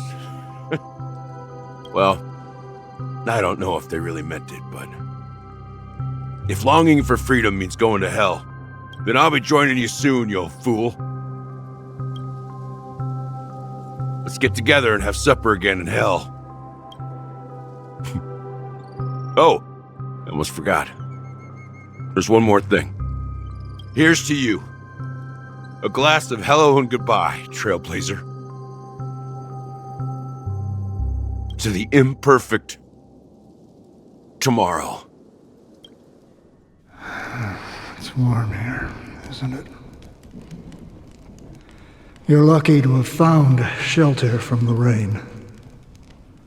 Let alone fresh berries in this desolate place. I was just following the scent of life. It's particularly strong in a place like this. It's a shame these berries don't have much flavor. Seriously? In case you didn't know, this fruit is pretty juicy. The only downside is that when you chew it, it becomes extremely spicy.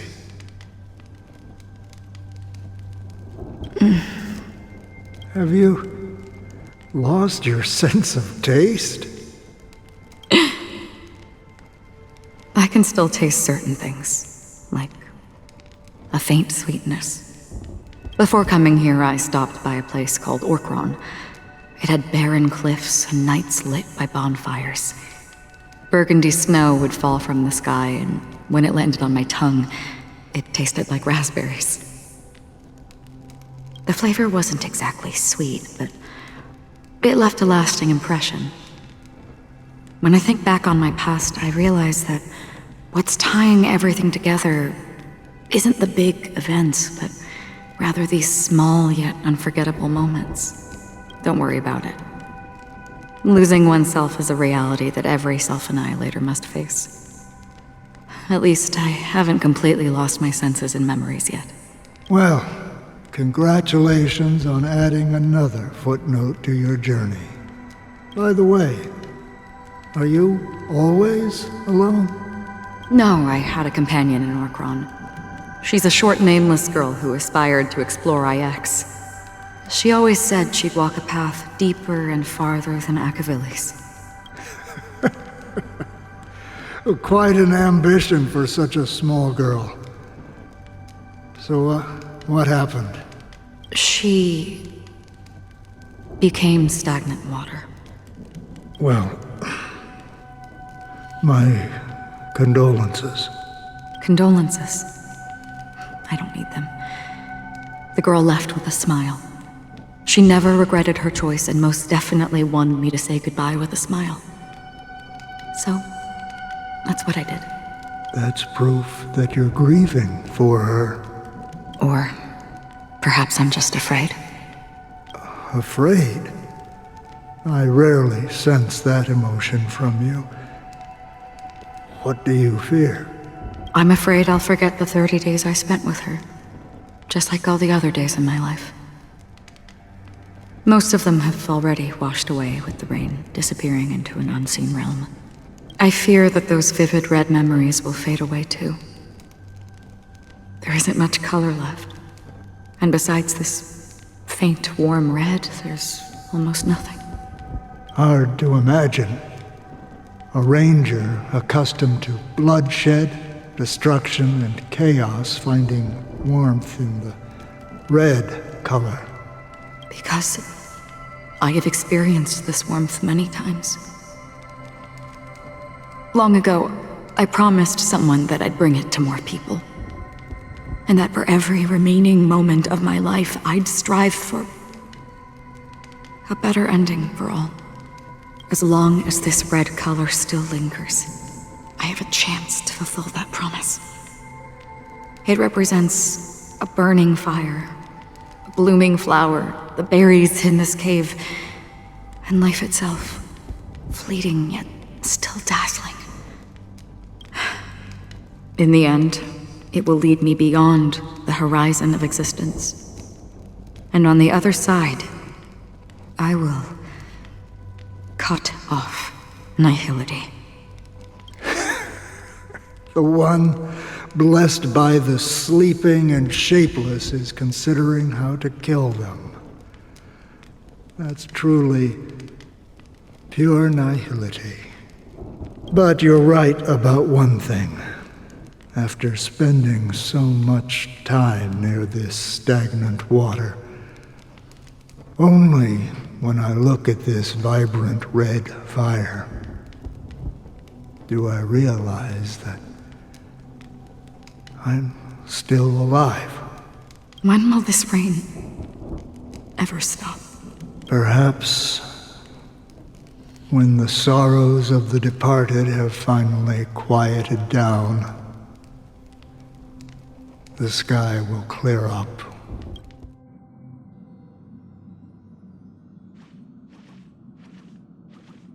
Have you heard of a planet named Byari Skamandros, Don Hung? It's one of the Paradise Kingdoms under the influence of the Harmony. A sought-after wonderland for the inhabitants of the Dardanu major and minor systems. Half an Amber Era ago, the family held an unprecedented festival there.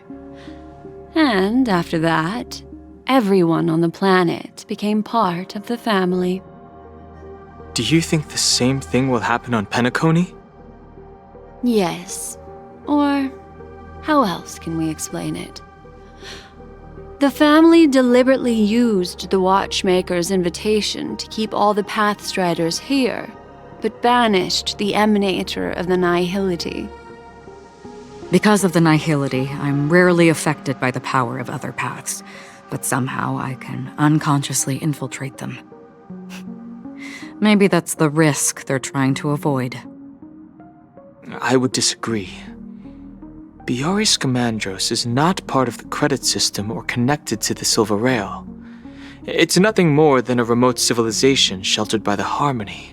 But Penacony is different.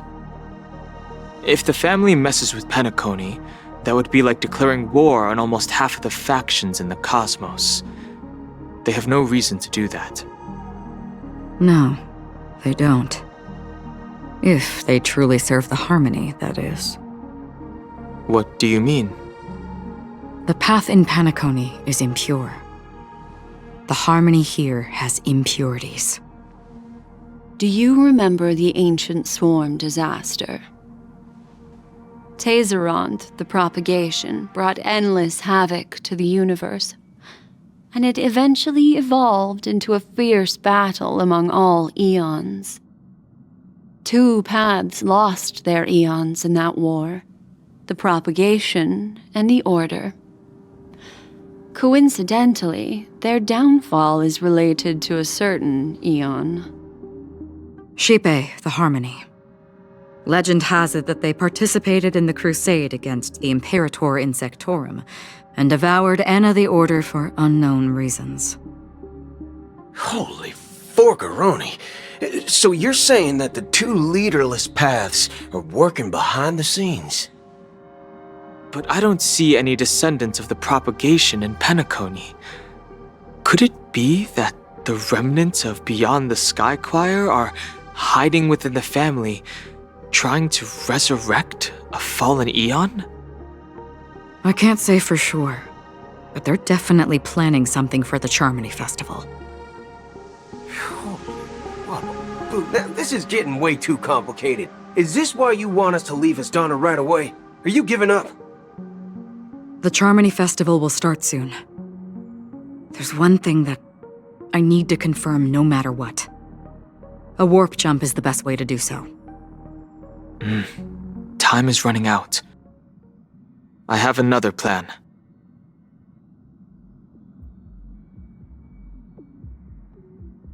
Hold on. Are you thinking of using the Jade Abacus of Allying Oath? Exactly. The assistance from the Lawful Cloud Knights would be enough. Think it over carefully. You can only use that once in your lifetime. I have considered it thoroughly. My companions are... they're also once-in-a-lifetime treasures.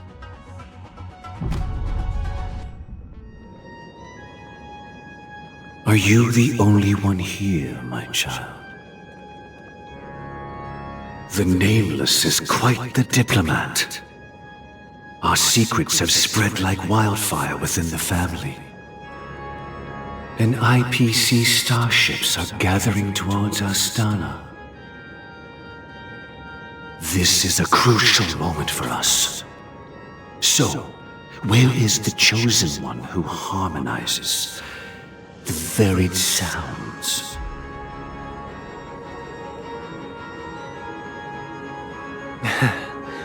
What do you mean, Master? I'm right here in front of you, aren't I?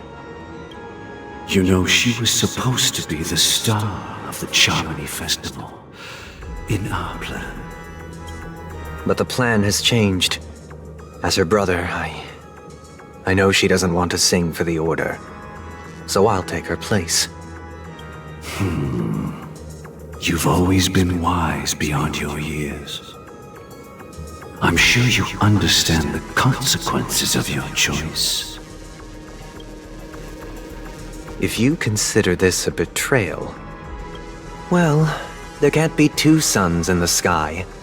I'll step up and take down the other sun if necessary. Do you believe in karma?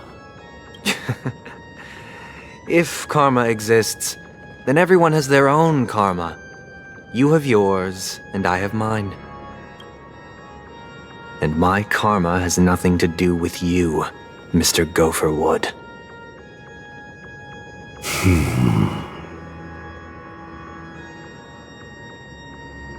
All right. Since you're willing to sacrifice yourself for her, I'll grant your wish. Well, the compromise came sooner than expected. Why? You and your sister were born as twins of the Order. And one of you is destined to follow this path to the end. Is this part of your plan? Of course. You're still as clever as you were when you were a child. The opening is near. Go, my child. Seize the power of the harmony and reveal your karma. I have one final question, Master. Why did you choose to bring the Order to Penacony? Wouldn't it have been better to choose a desperate world instead of a city filled with hope and dreams? Why? It's for justice, my child. If we lose justice in our hearts, we'll make the same mistake as the Harmony did. So, it's not you who manipulates the dreamscape with the Stellaron, but... Well, that's where our conversation ends. Go ahead. The 107,336 souls of the Oak family have dreamed of this moment too many times.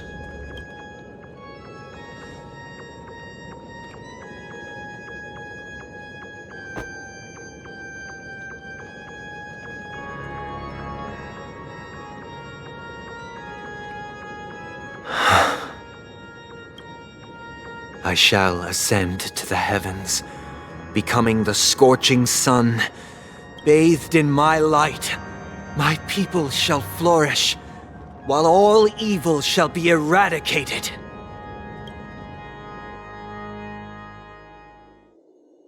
This is the interior of the Penacony Grand Theater. It's quite exhilarating to be flushed into the air by Soulglad. But why is the venue still closed when the Charmony Festival is about to start? And not only that, the entire theater is eerily quiet. No audience, no staff, no one around.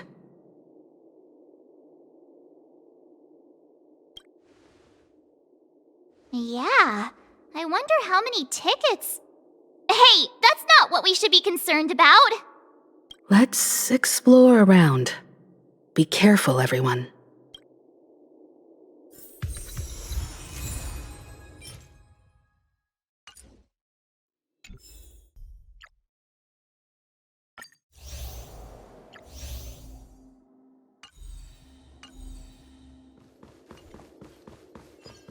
Gosh, the atmosphere here is so creepy and unsettling. Even if there's no audience yet, there should be some staff around. Why is it so silent?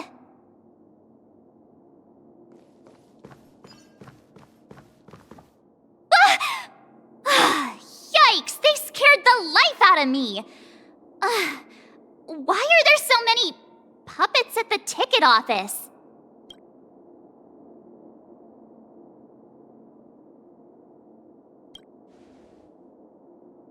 What?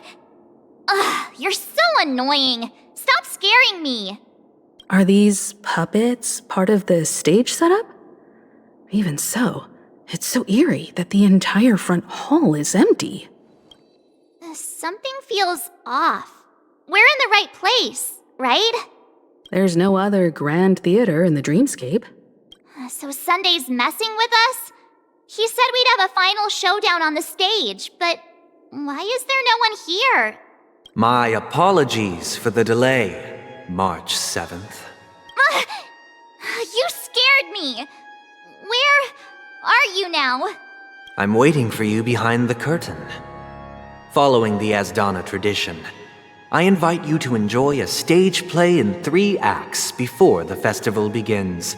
History is a mirror reflecting the universe's true essence.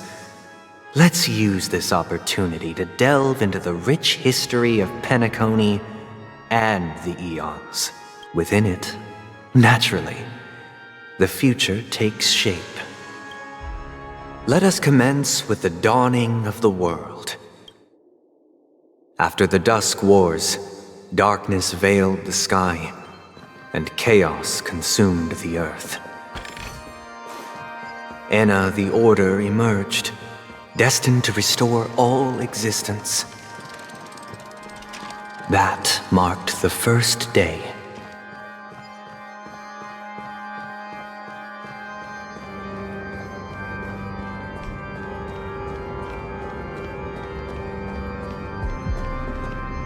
They gathered nebulae and forged them into picks, thus creating a grand lyre with black and white keys. Strike the white keys, and the sun rose. Strike the black keys, and the moon rose. And so, the cycle of day and night arose.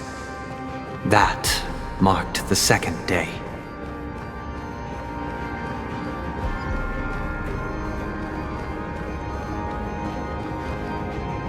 The puppets are gathering around the frame.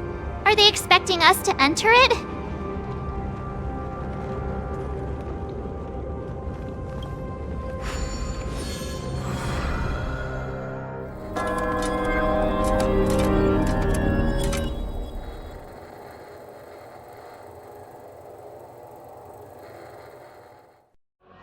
Where are we now? The atmosphere here looks similar to Sunday's inner world.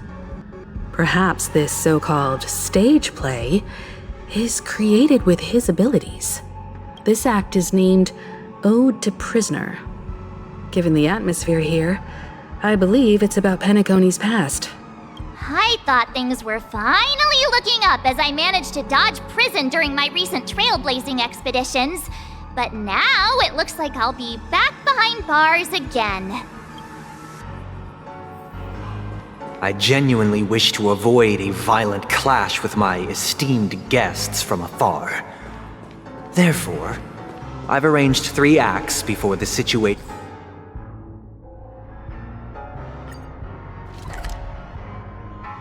becomes irreparable. Where shall we start our narrative? Well, let's start with the time when Penacony was still a frontier prison.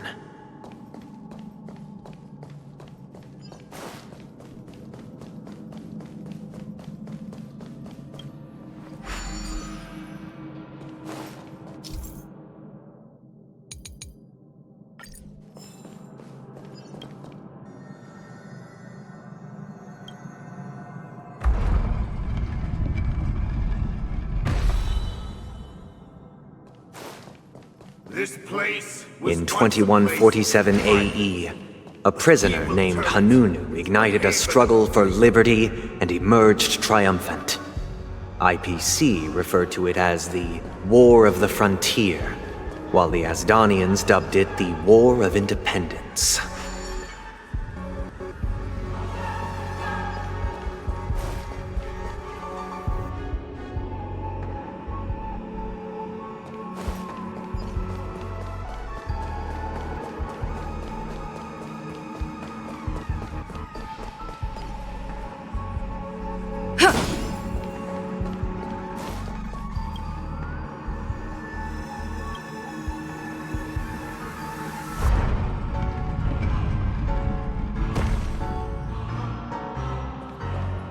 We've shattered the cages and expelled It's true the that guards. Hanunu was a legendary hero, but it must be acknowledged that while he bestowed freedom upon the prisoners, he didn't grant them true liberation. Thank you for staying here, honorable travelers. The three However, nameless stayed on the you planet, could banish the endeavoring gods, to spread though the they are tenets no of longer Trailblaze just throughout the frontier prison. Alas, their efforts proved futile.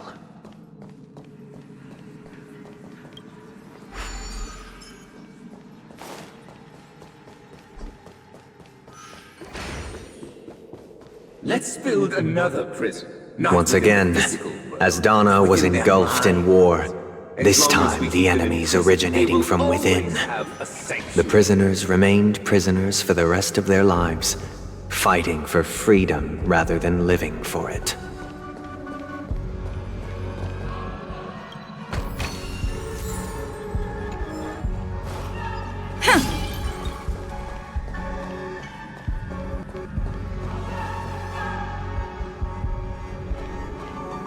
I hope you like this land of freedom on a scorched earth.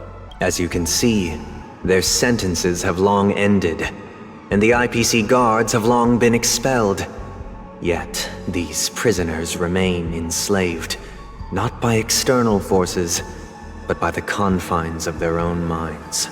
Freedom permeates every corner, except fragile souls. It gives solace only to those who believe in its existence. Prisoners, this is my order. Learn the essence of freedom and teach your fellow prisoners to fight for their lives.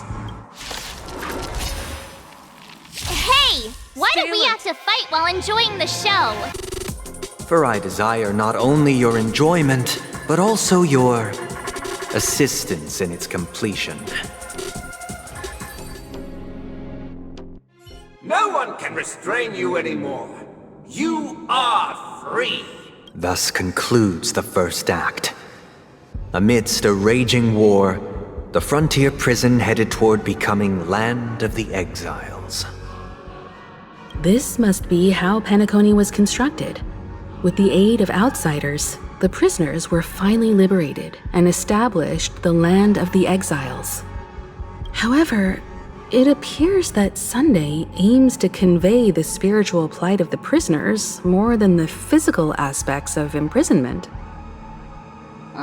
This show is a bit too literary for my taste. But the battle part is quite easy to understand. Anyway, we've arrived at the exit. Let's go!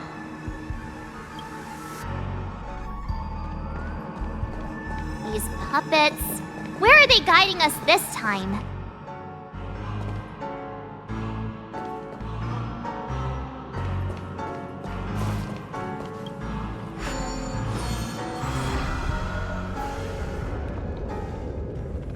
They transmuted streams of stars into inked nibs, creating symbols to be pronounced and counted. They molded stardust into flowing rivers, assigning the righteous upstream and the unjust downstream. Thus, all things were marked, and the world learned to discern between good and evil. That marked the third and fourth days.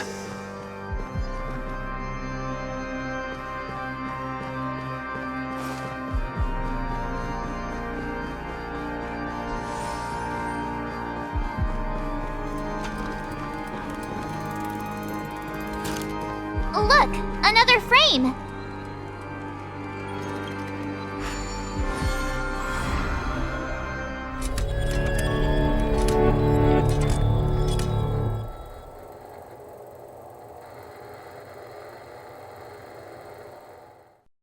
Ode to Fool.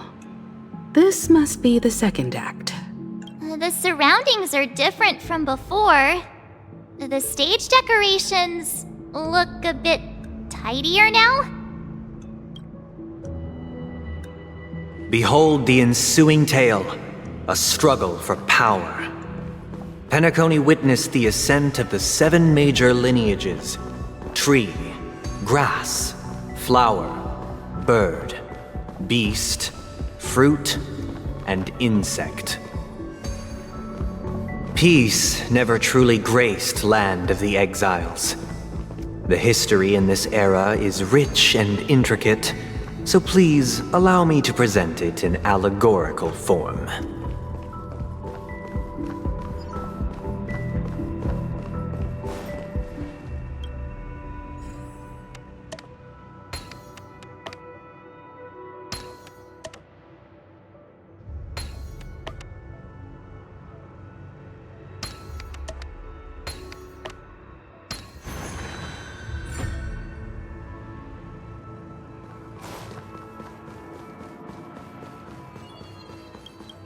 Welcome to this mansion, dear outsider. Land of the Exiles was in disarray, besieged by both internal and external perils.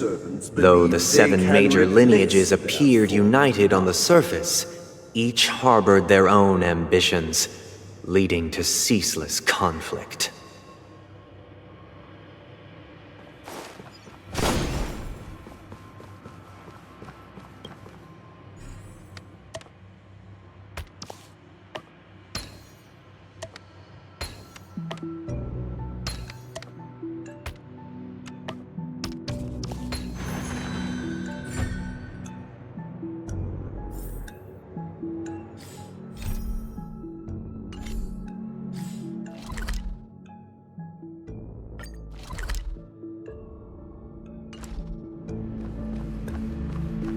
Accountant!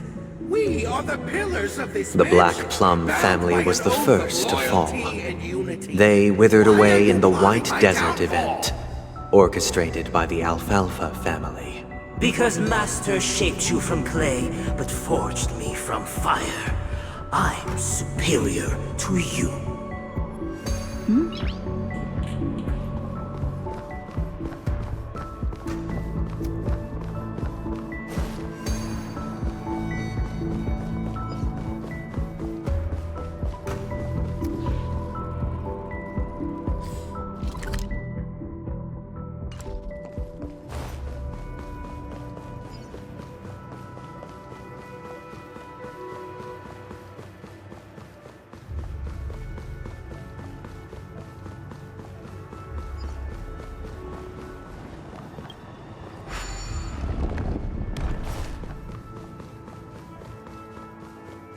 My child, you did not serve the old The leader master, of the Alfalfa family sought to defect to the IPC, trading freedom for survival. However, his eldest son slew him in the name of righteousness and ascended as the new family head.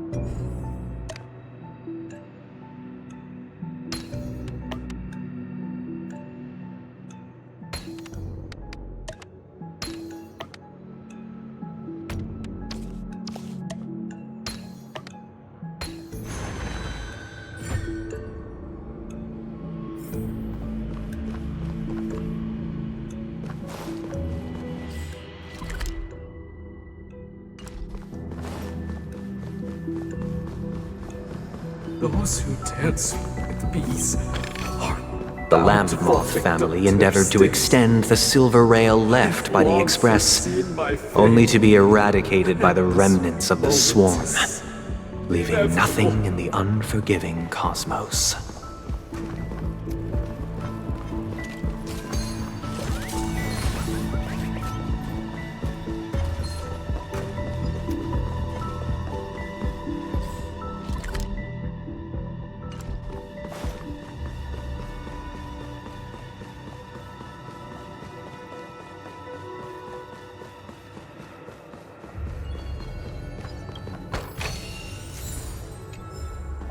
As for me, I shall forge new Only when bonds Gopher of Wood led the family to Land of the Exiles and earned recognition from all 5 major lineages did Penacony earn its new name, the Land of the Dreams.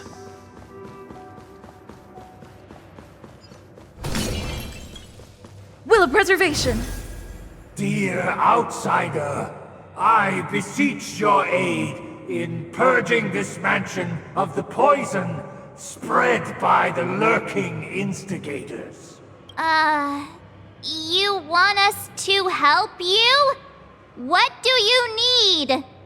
I wish they could regain their reason and cast away the shackles of hypocrisy. This is the second act.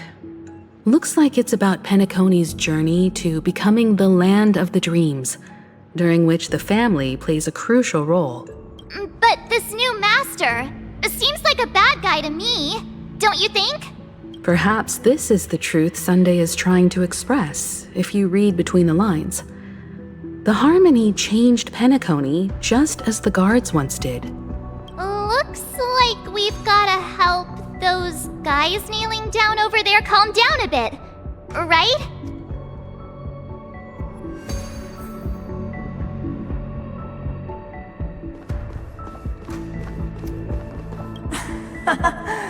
In the absence of my master, I am free. But without their guidance, for whom shall I sing?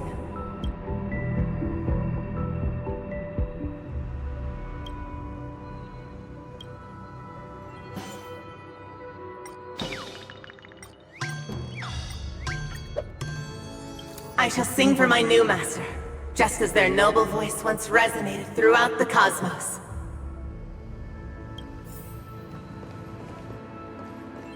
Master! Oh, you will return in due course, and I shall stand vigilant, awaiting the reward for my loyalty.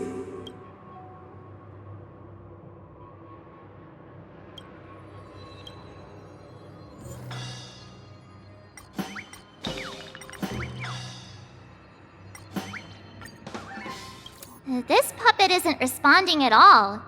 Did something go wrong?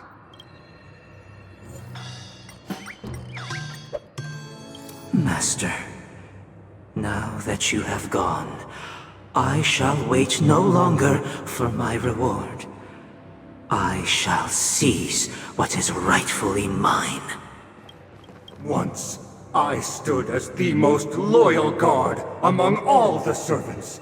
Now, with my master banished, it's my right to assume control of his dominion.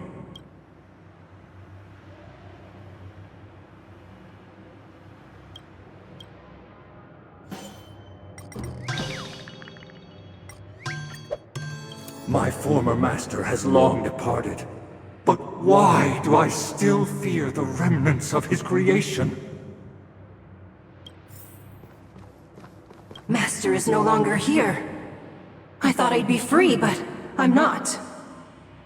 Now, without my master's command, I'll have to seek guidance from the blind.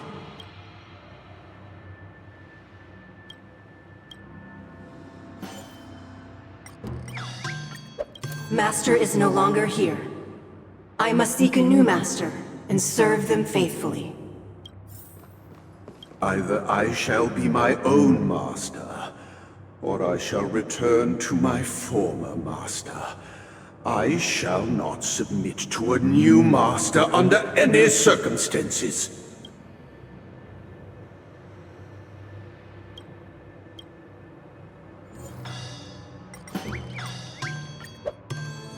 Without a master, who can grant me true freedom? Thank you, dear outsiders. My servants have regained their sanity. Heed me, one and all. Your former master shall not return.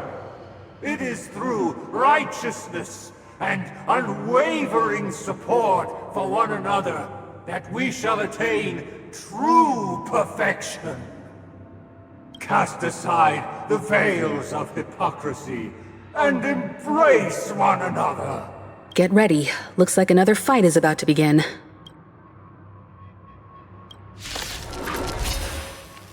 Listen, the snow blankets all of us done. The sky trembles, and the earth teeters on the brink of collapse.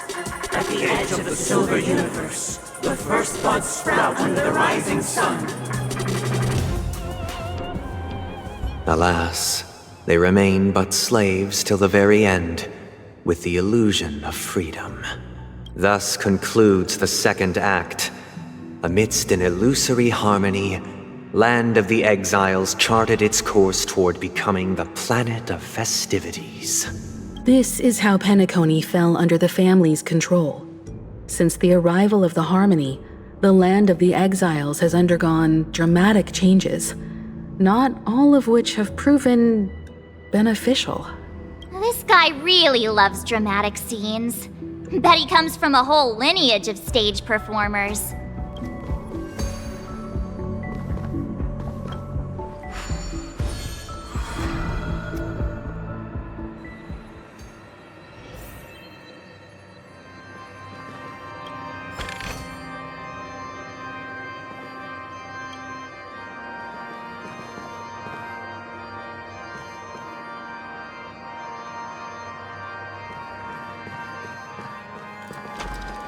They used the planetary rings to establish the law, forging a code of conduct among the masses. A grand lyre with black and white keys served as an instrument, while symbols of articulation and numerical notation took the form of musical notes. The downward flowing river became a melody, and the canon of law dictated the form. Thus, all mortals found their unique place within this symphony. That marked the 5th and 6th days.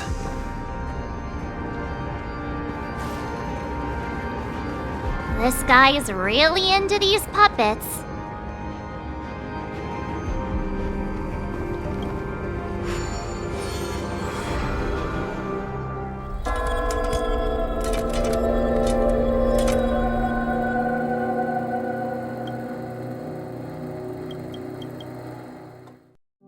Oh, I get it now.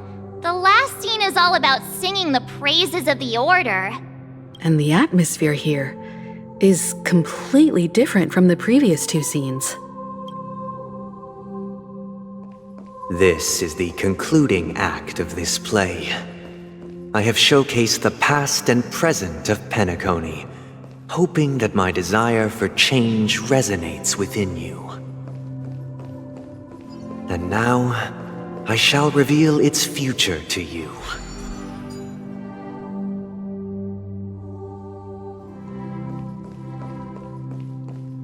Without a king, who shall bear responsibility for the people? If the people lack foresight, we will make choices on their behalf and bear the responsibility.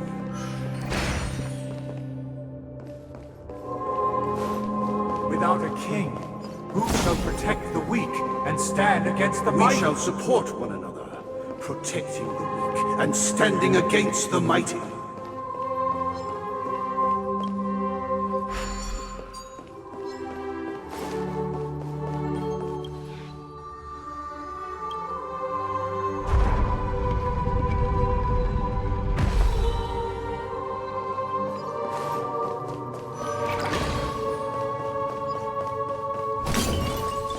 Without a king, who shall govern the movement of stars? Before the arrival, The ebb and flow of time. everything followed its natural course, and so it shall continue even after the king's departure. But after the king's departure, We no longer have need for a king, for we have become kings of all things.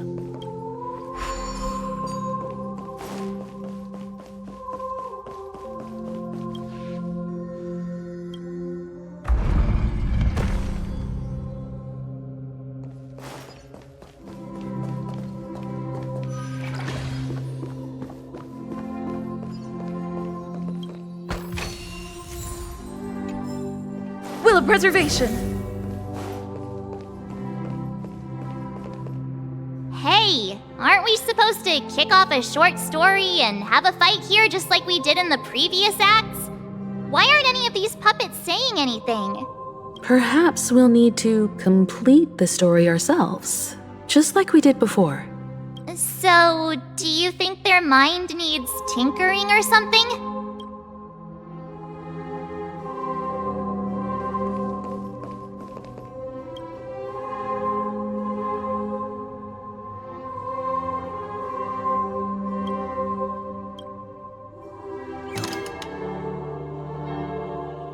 Farewell, former king. We no longer have need for a king, for we have become kings of all things.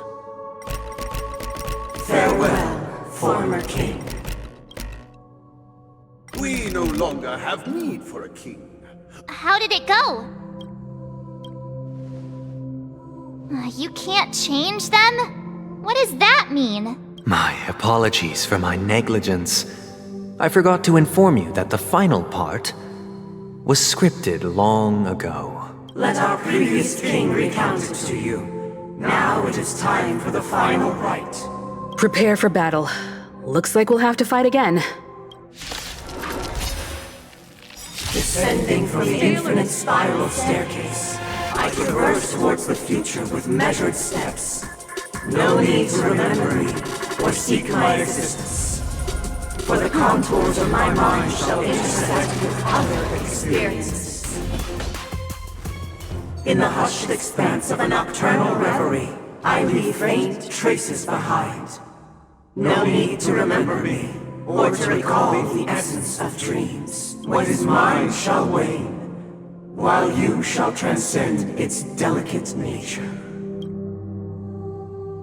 This is the final scene. It's much more straightforward.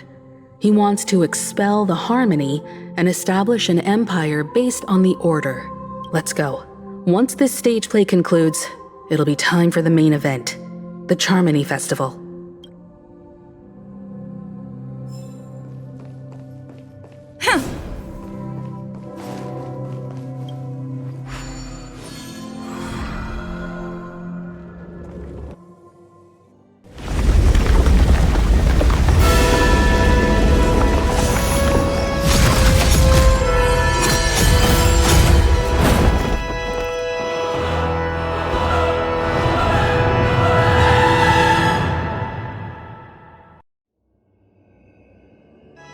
They imbued the world with meaning, perfecting all things in the heavens and on earth.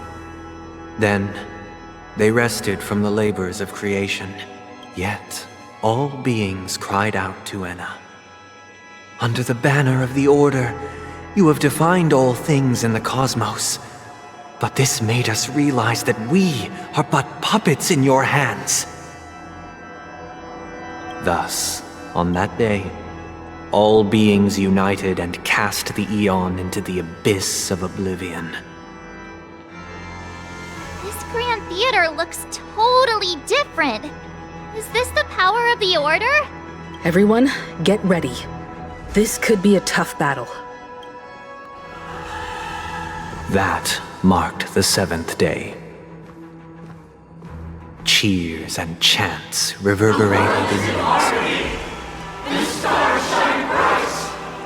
Praise the Great One.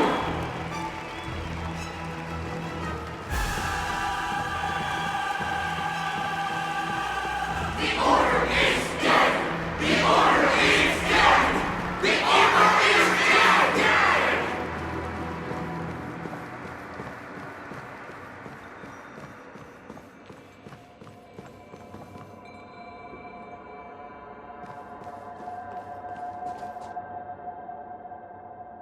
Look, there he is!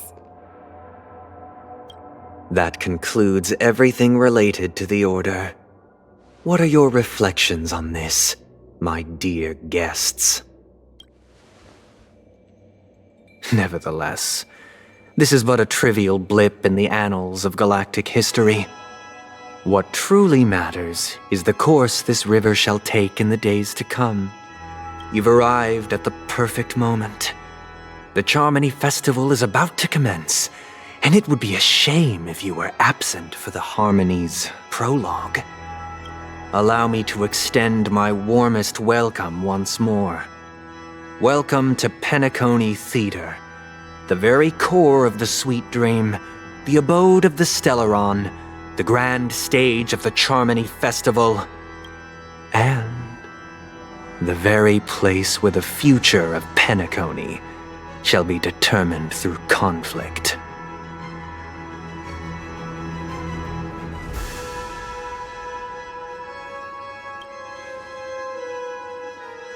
It hides behind the curtain, or rather, it is the theater itself. However, if you want to see it, you must display faith equal to its immense power. True goodness can only be achieved through faith.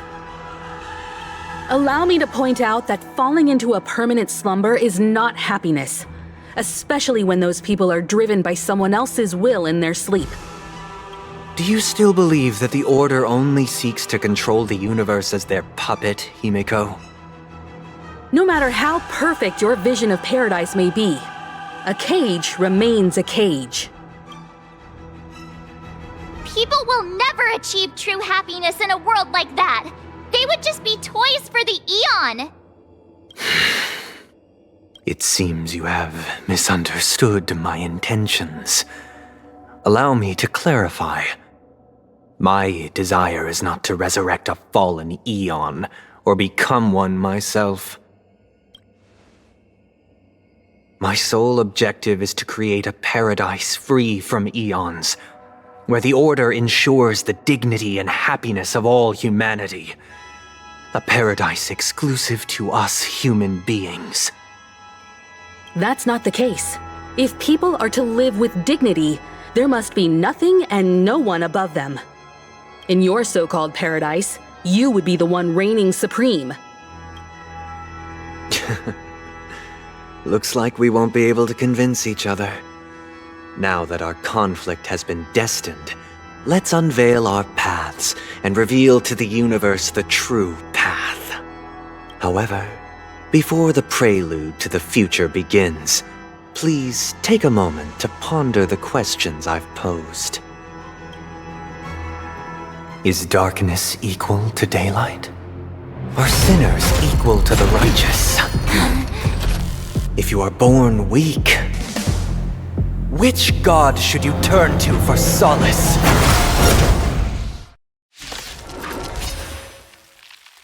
How tragic. Stay alert. The Eon with great might. Under the banner of the Order, you have defined all things in the cosmos. But this made us realize that we are but puppets in your hands! Don't lose momentum. Awaken, dormant scales. World-cleansing dragon. Conflict is pitiless. The heavens serve. Rise! Time for a shot. Nap time.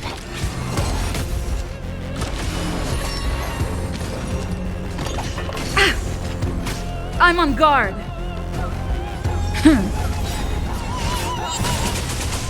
Lance ablaze! Lance forward! A foregone conclusion. Hear this thunder! The times are changed.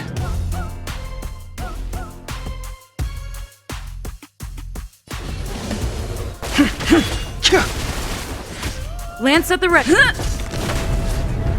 Conflict is pitiless. Not each other. Nap time. Show no mercy.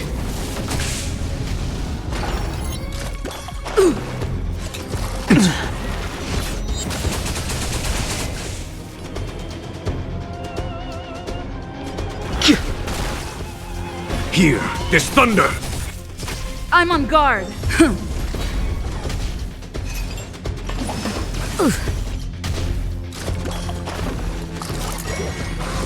Was that it? Time for a shot.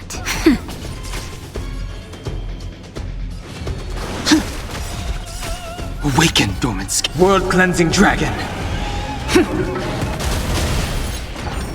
A foregone conclusion. I sense a storm. The heavens surge. Rise! Lance at the ready. Lance ablaze! Lance forward!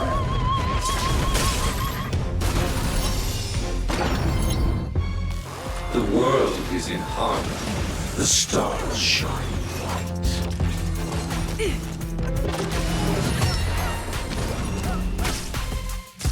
Follow my charge. Conflict is pitiless!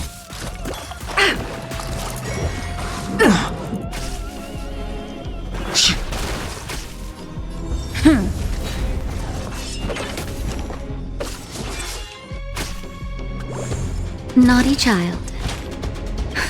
Just a little something. Think nothing of it. Nice teamwork. Nap time. Oh, Grace. Here, there's thunder! Show no mercy. Praise the Great One.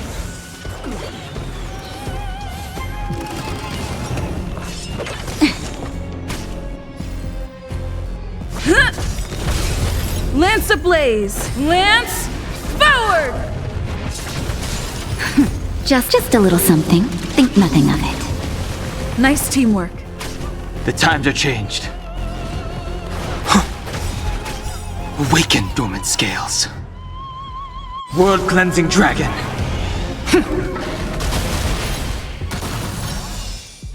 That'll take more than medicine. The strength. The heavens surge. Break! I'm on guard. Conflict is pitiless! Nap time. I sense a storm. The heavens rise! Lance at the ready. There's no time to lose. Here, there's thunder! Time for a shot. The strength.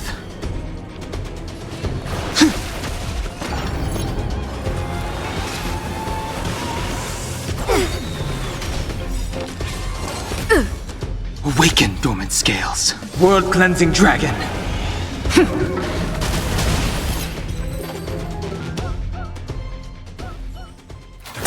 I already know your decision.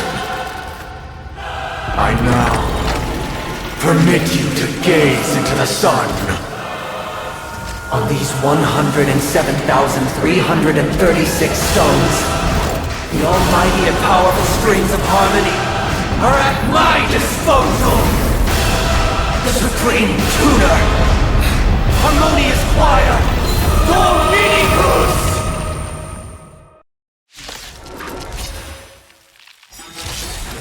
Oh, lost souls!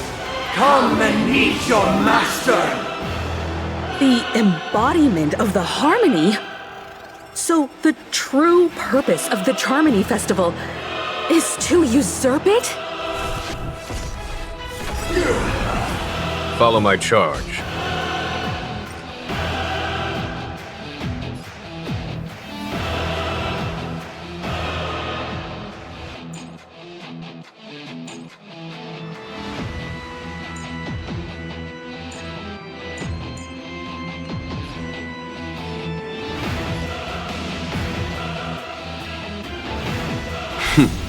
Time. Show no mercy. Disorderly noise! Conflict is pitiless! Lance ablaze! Lance forward! Naughty child.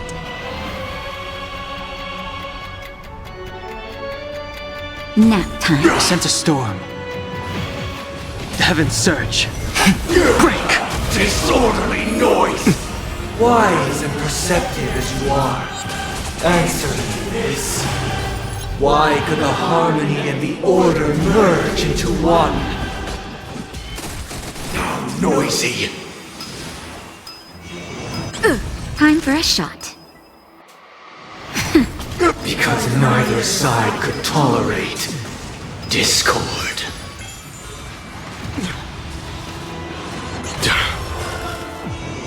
Not a scratch. The heavens surge. Prize!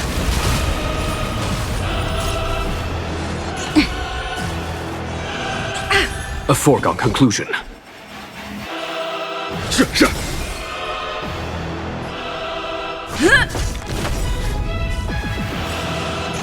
Lance ablaze! Lance forward! Nap time. I'm feeling like there's another world in front of my eyes. It's the power of tuning. Don't let the song distract you. Awaken, dormant world-cleansing dragon! Disorderly noise! Show no mercy. Disorderly noise! The heavens break! Disorderly noise! Sink into a dream!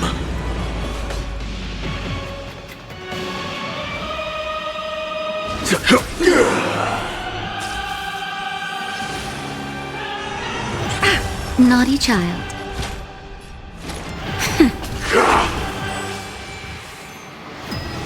Not a scratch. Not a scratch. Oh, look to me! I'm okay. There's no time to lose. Conflict is pitiless. Disorderly noise!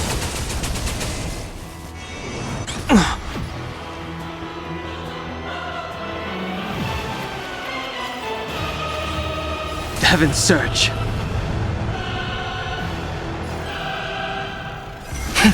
Rise! Noisy! All wishes in harmony. The noise is fading.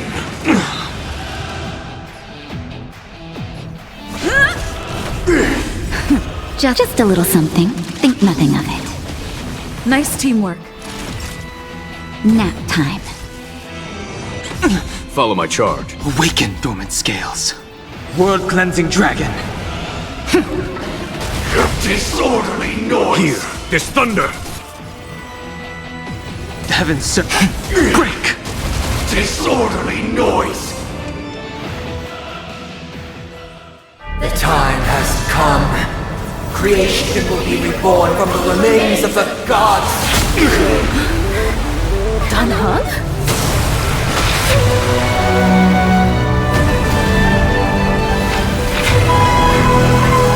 Radiant spirits, heed my word. Show no mercy!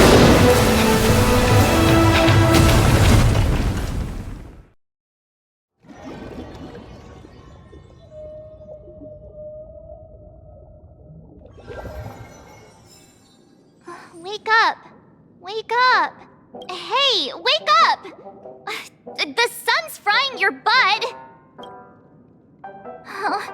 Are you alright? Can you hear me? Do you remember your name?